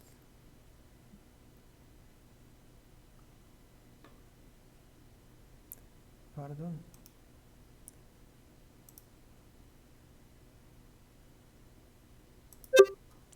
Okay.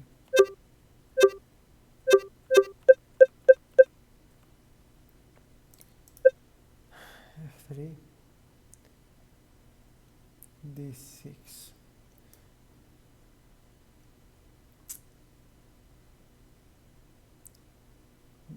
I forgot the line I was looking for. f3.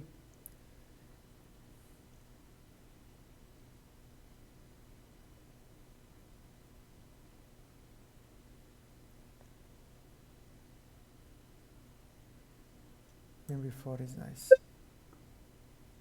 And now what to play? Knight b5. Knight b5. Castles. No, I want to castle. No sharpness. Bishop b3. a6. Knight c7. Rook b8. Queen d2.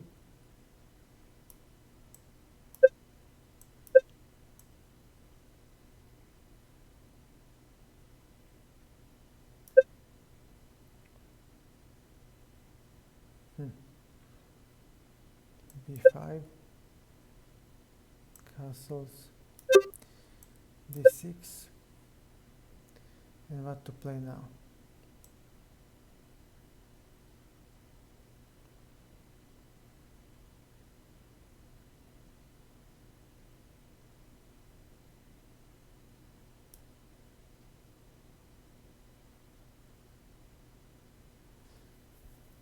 Why would he exchange?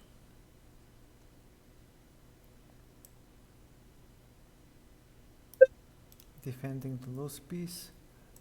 But what will I play now? If I play bishop e6,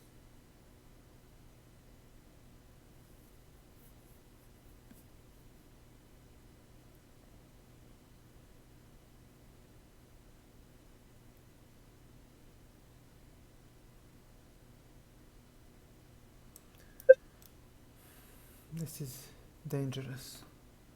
Let's see what else do we have as a move.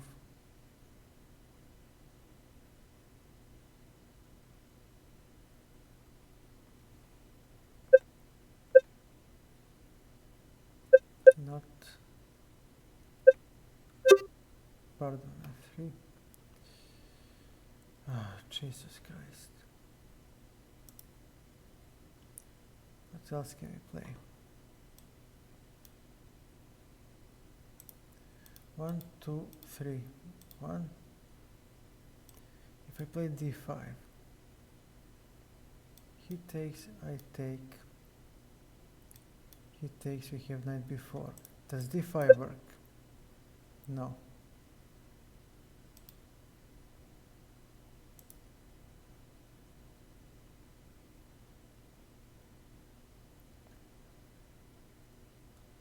Alright, so we have to play this tactical line.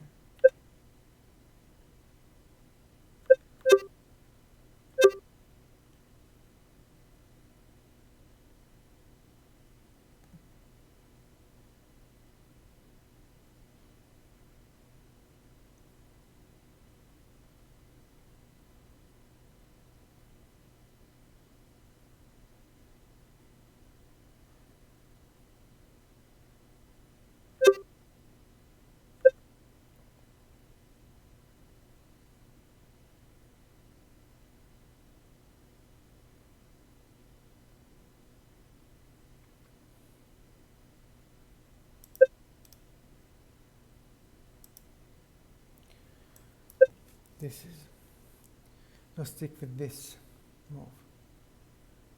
Queen d2.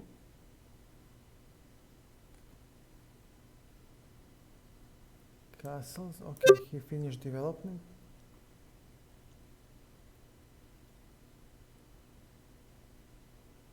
Queen a5.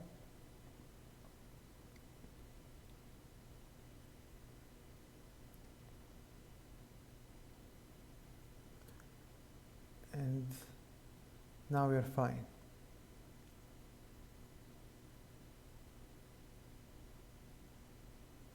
I don't care what engine says, this is good for black. This is good enough. Yeah, evaluation will drop at some point. This is good for black. Okay, so f3, we fixed f3. And okay, it's been too much for now. Let's make a small break. Actually, let's make a big break. 7 f3.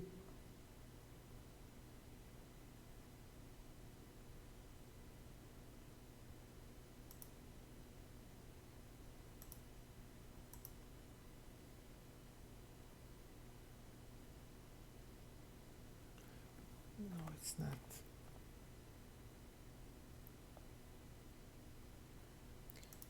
f3, what did we watch?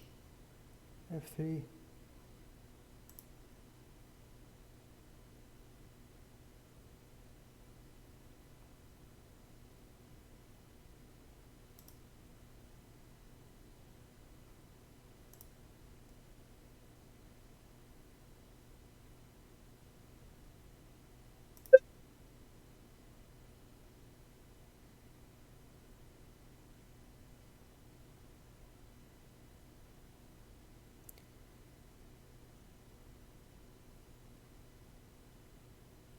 This is also a move.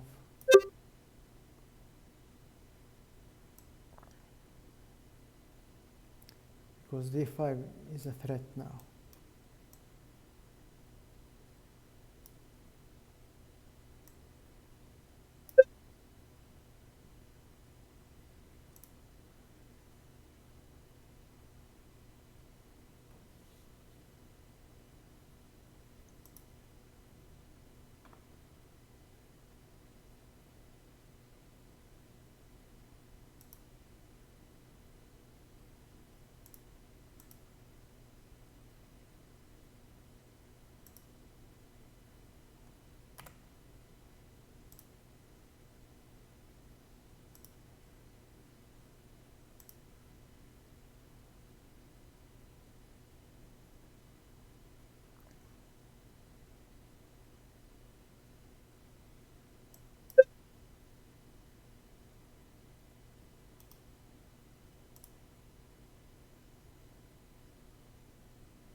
Not a bad move either.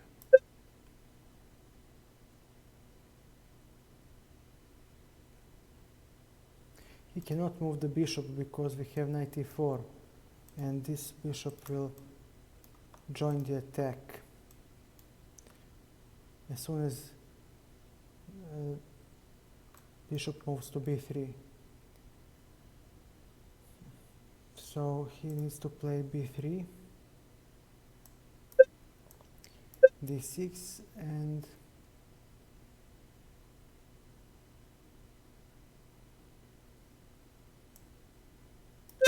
castles.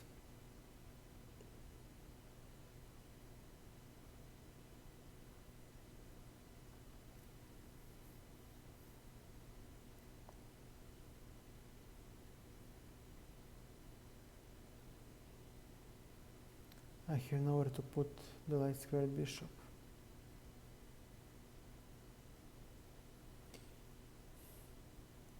It might work. I'll have to investigate this.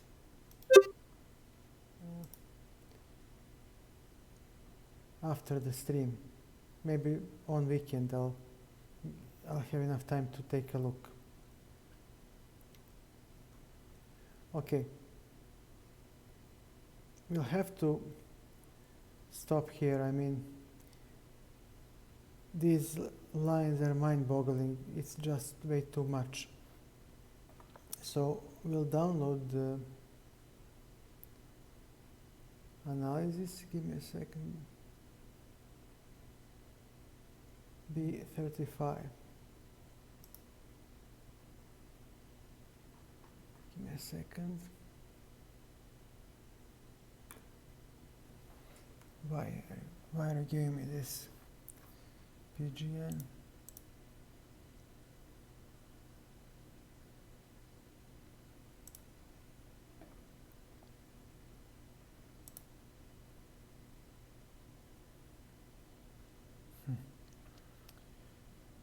Right.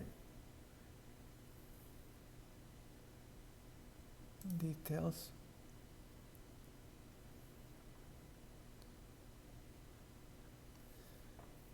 Okay, what key?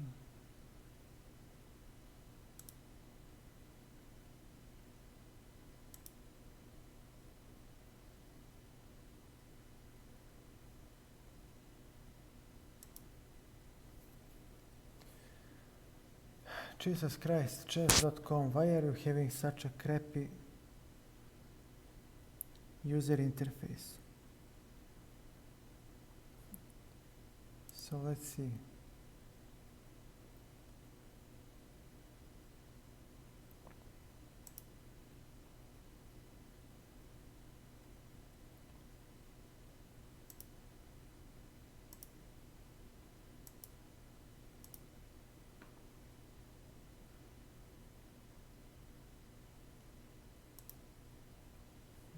Doesn't help.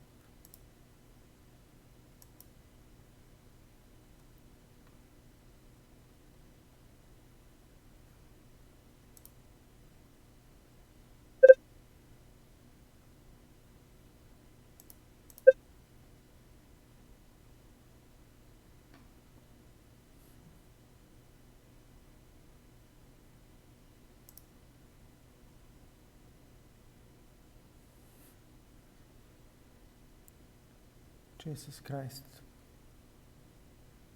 Okay.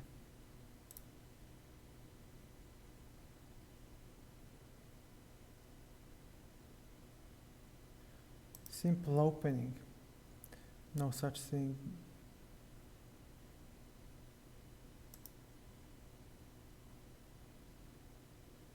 I'm sorry.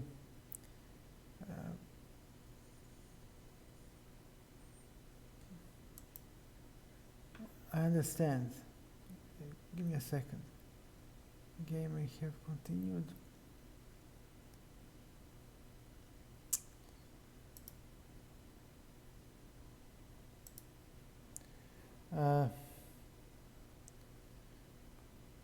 Simple opening for d4. Simple opening is something that I'm seeking to, but it might be Tartakover defense. We might try to see Tartakover defense against d4. That or Tarrasch defense. Tarrasch you play with isolated queen pawn, and you just. I think you can play it against anything.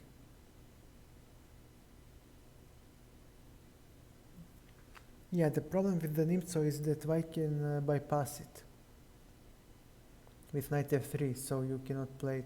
Maybe you can play Bogo Indian or Ragozin. Let me write it down. Ragozin defense or Tartakover.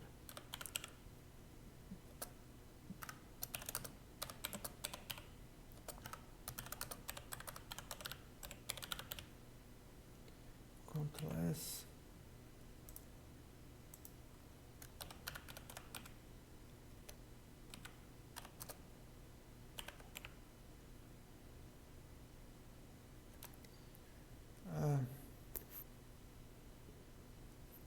You won't be confused. I need time to find books and to remember what to do. You have Ragozin. I think Ragozin can be played against anything. So you have to take a look at that opening, and we need to take a look at Tartakover. I think that Tartakover can also be played against anything. And we have Tartakover defense of the Queen's Gambit. Give me a second.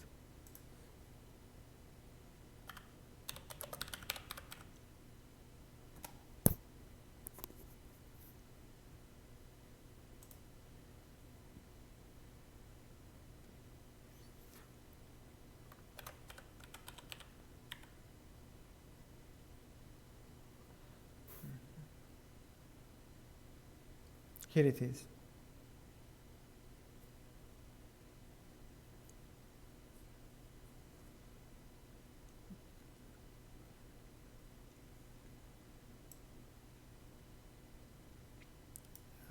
Give me a second. Can I somehow get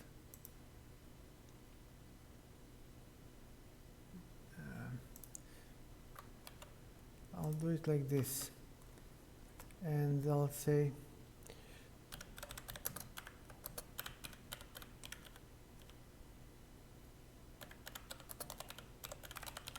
so now we have it noted here. Tartakover seems very, very solid.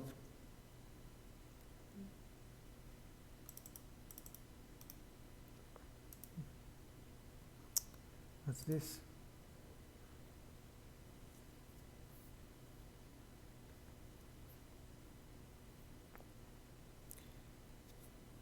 Ragozin.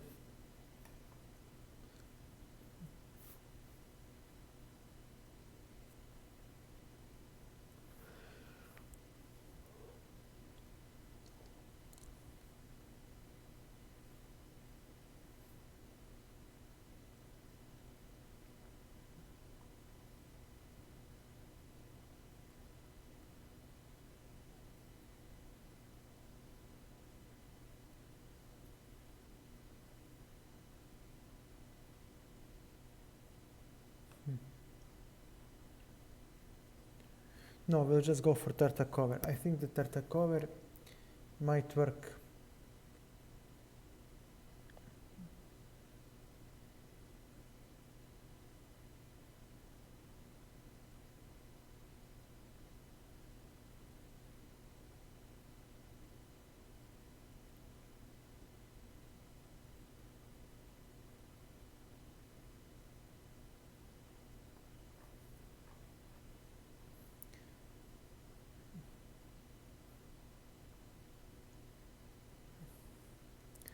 Against English, you don't care about English. I'll show you why.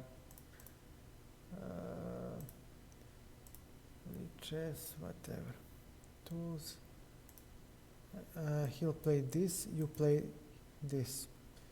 And when he plays this, your back in Queen's Gambit declined. And if he plays this, well, you can still play d5.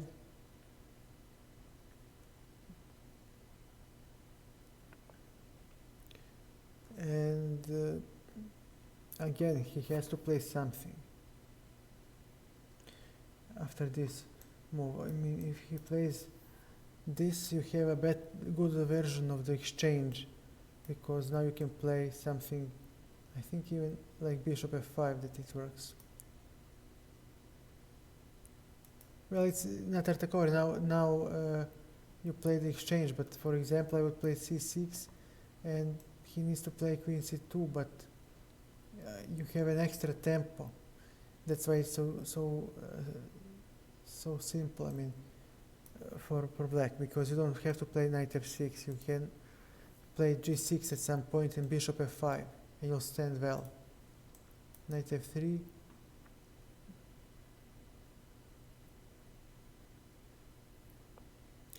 I like knight e7. And on e4, take. Already you take, and there is bishop f5, all of your pieces work. So this trick with, give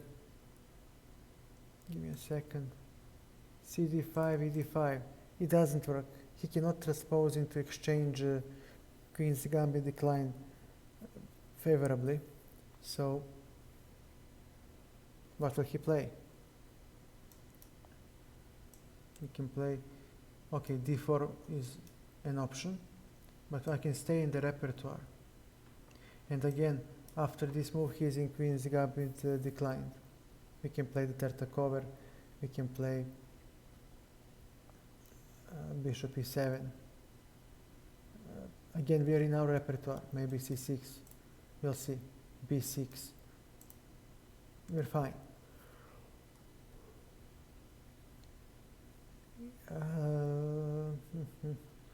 This won't help much. There is d4. Okay, but I can also play this and still stay in my repertoire. I mean, he has to play something. We can play c5. Now, but you don't have to. You can play bishop e7. You're still standing well. So on the English, this queen's gambit decline setup is good. That's why I recommended Tartakovsky, because you can play it against anything. I mean, pretty much anything.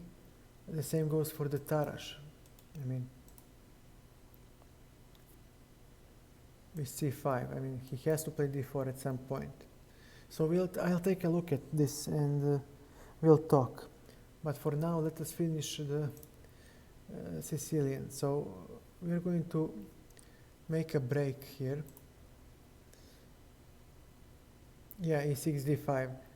For example, we'll see to prepare c6, d5 as well. But right now I just need to save this stupid PGN.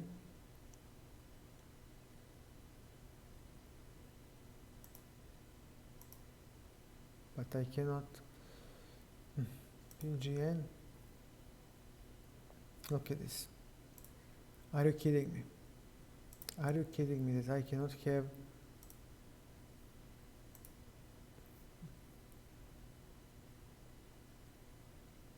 annotation?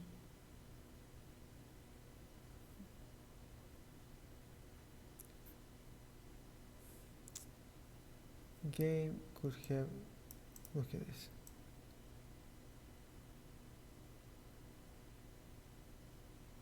Bishop d7 is the last move. Okay. Let's see, what do we have here? F2. And if I open it up,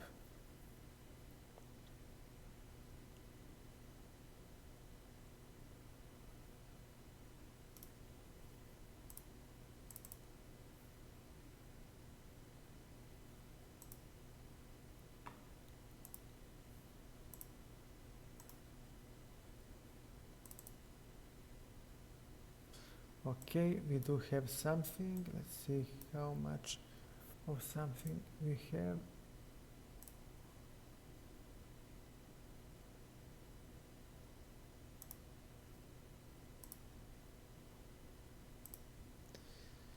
Give me a second, please.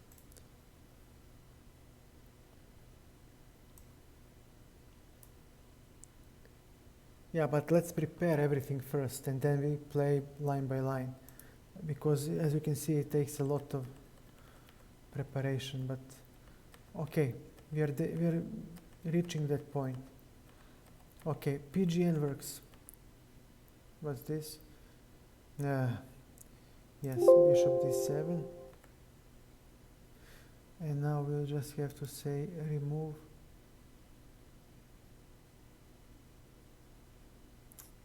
Delete.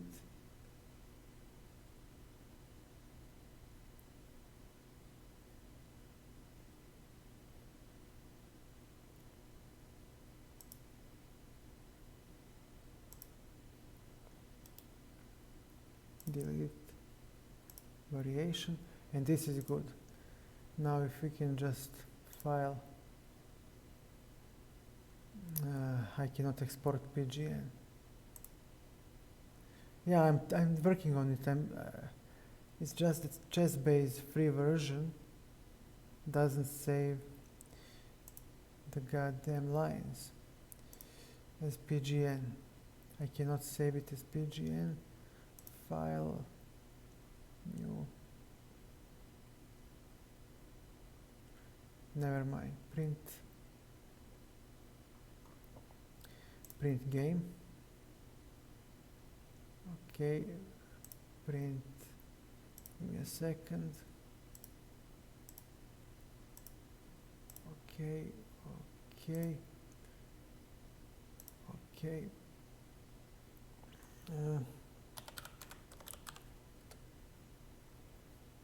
Will it be done?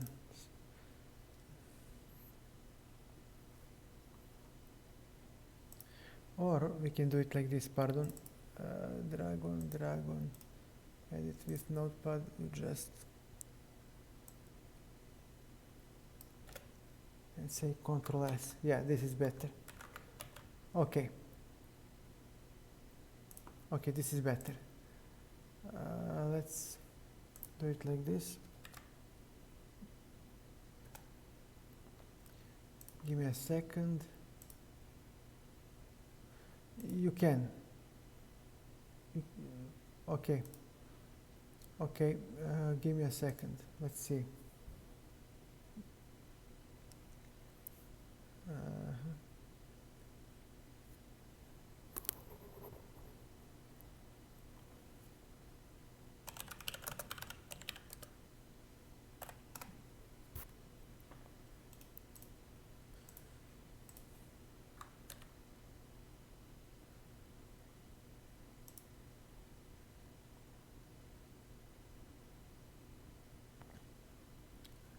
Are you kidding me?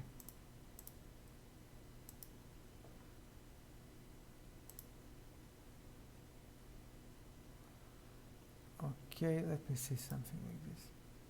Share link. Try this link, please.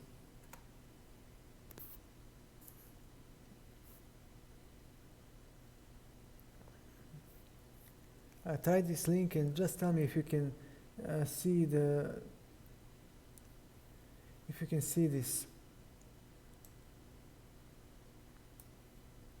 The Virfa. Are you still with me? You can.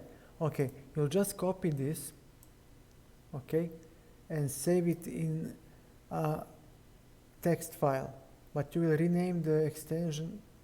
No, I'm explaining. So you download, you copy this, you open up the notepad. If you're on Windows, just paste this in any text file, but change it from .txt to .pgn. And then you can use, or you don't have to, pardon, you don't have to. You copy this, you go here, on chess.com, you go to Learn, Analysis, you say load PGN. And you just load it, and there you go, voila. And you have our analysis. So one more time, you just copy it,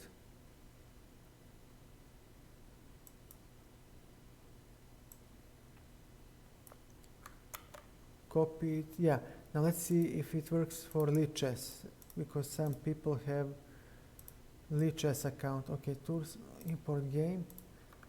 Okay, import game, let's see. No, it doesn't, because on lead chess it doesn't import sidelines.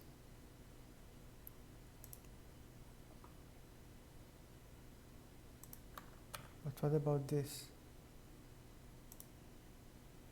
No. You have them. All the lines are there. The point is to paste this. I have saved this in a PGN file on my computer. So every time we work on Sicilian Dragon, we work off of this file. So we continue where we are left off. So we'll have one huge PGN file, but it doesn't matter. Once we have all the data there, we organize mini matches and we say we play this line, we play that line. So you'll be fine. You'll have no problem playing. But we just need to figure out, yeah, you can save it in Notepad and then you can copy it here on chess.com. You can change that Notepad file from .txt into .pgn and then you can open it with ChessBase.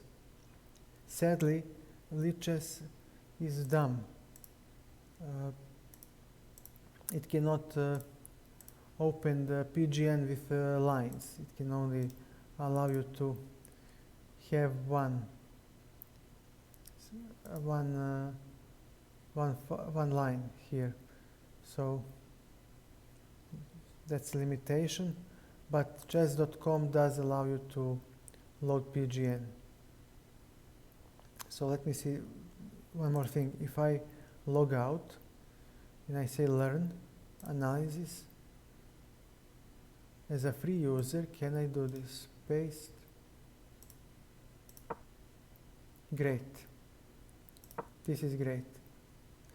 Okay, so for all of you out there, since lead chess cannot import properly the PGN, you can use the link from this broadcast and you can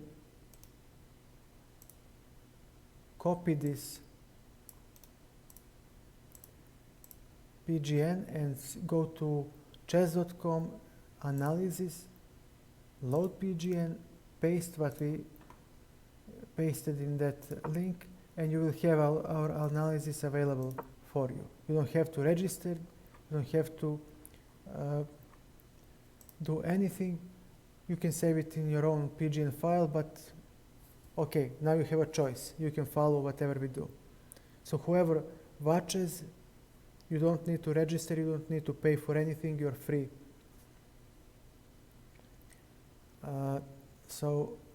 Okay, that's it from me for now. I think it's enough. We really strained our brain with this analysis. We'll continue with the knight b3, knight c6 tomorrow, knight b3 again, and let's see what else is left. Nothing else.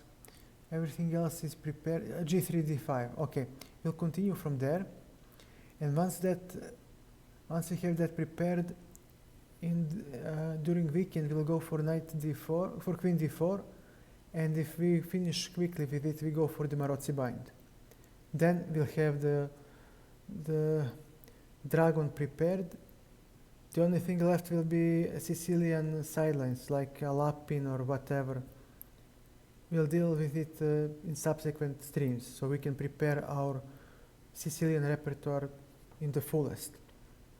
And then I'll switch from Scandinavian to Dragon. We'll try to play it against strong opponents to see how will it perform. That's it from me for now. It's time for me to go to sleep and rest a little. So, thank you everyone who joined the stream. Have a nice time, and again, if you can spare some moments to check out these streamers that help me. 2 minutes of your time doesn't mean much to you, but it might mean a lot to them. You can find this list on my About page. Davirfa, thank you for your time, thank you for helping out. For now, this is what we have for Dragon. We'll continue, we'll prepare it, and then we play each other. As I have said, I'll make a PDF. We'll have a PGN as well that you can load on chess.com, and we'll cheat by reading through that PGN or PDF, and we'll train openings, we'll train the lines, and once we finish the line, we draw the game. We quit it, we play again. Once the openings enter your hand, once you know it by heart, then we play the middle game.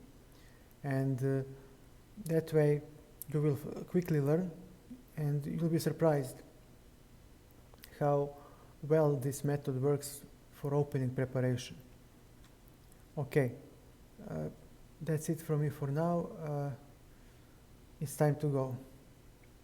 Thank you all. Bye.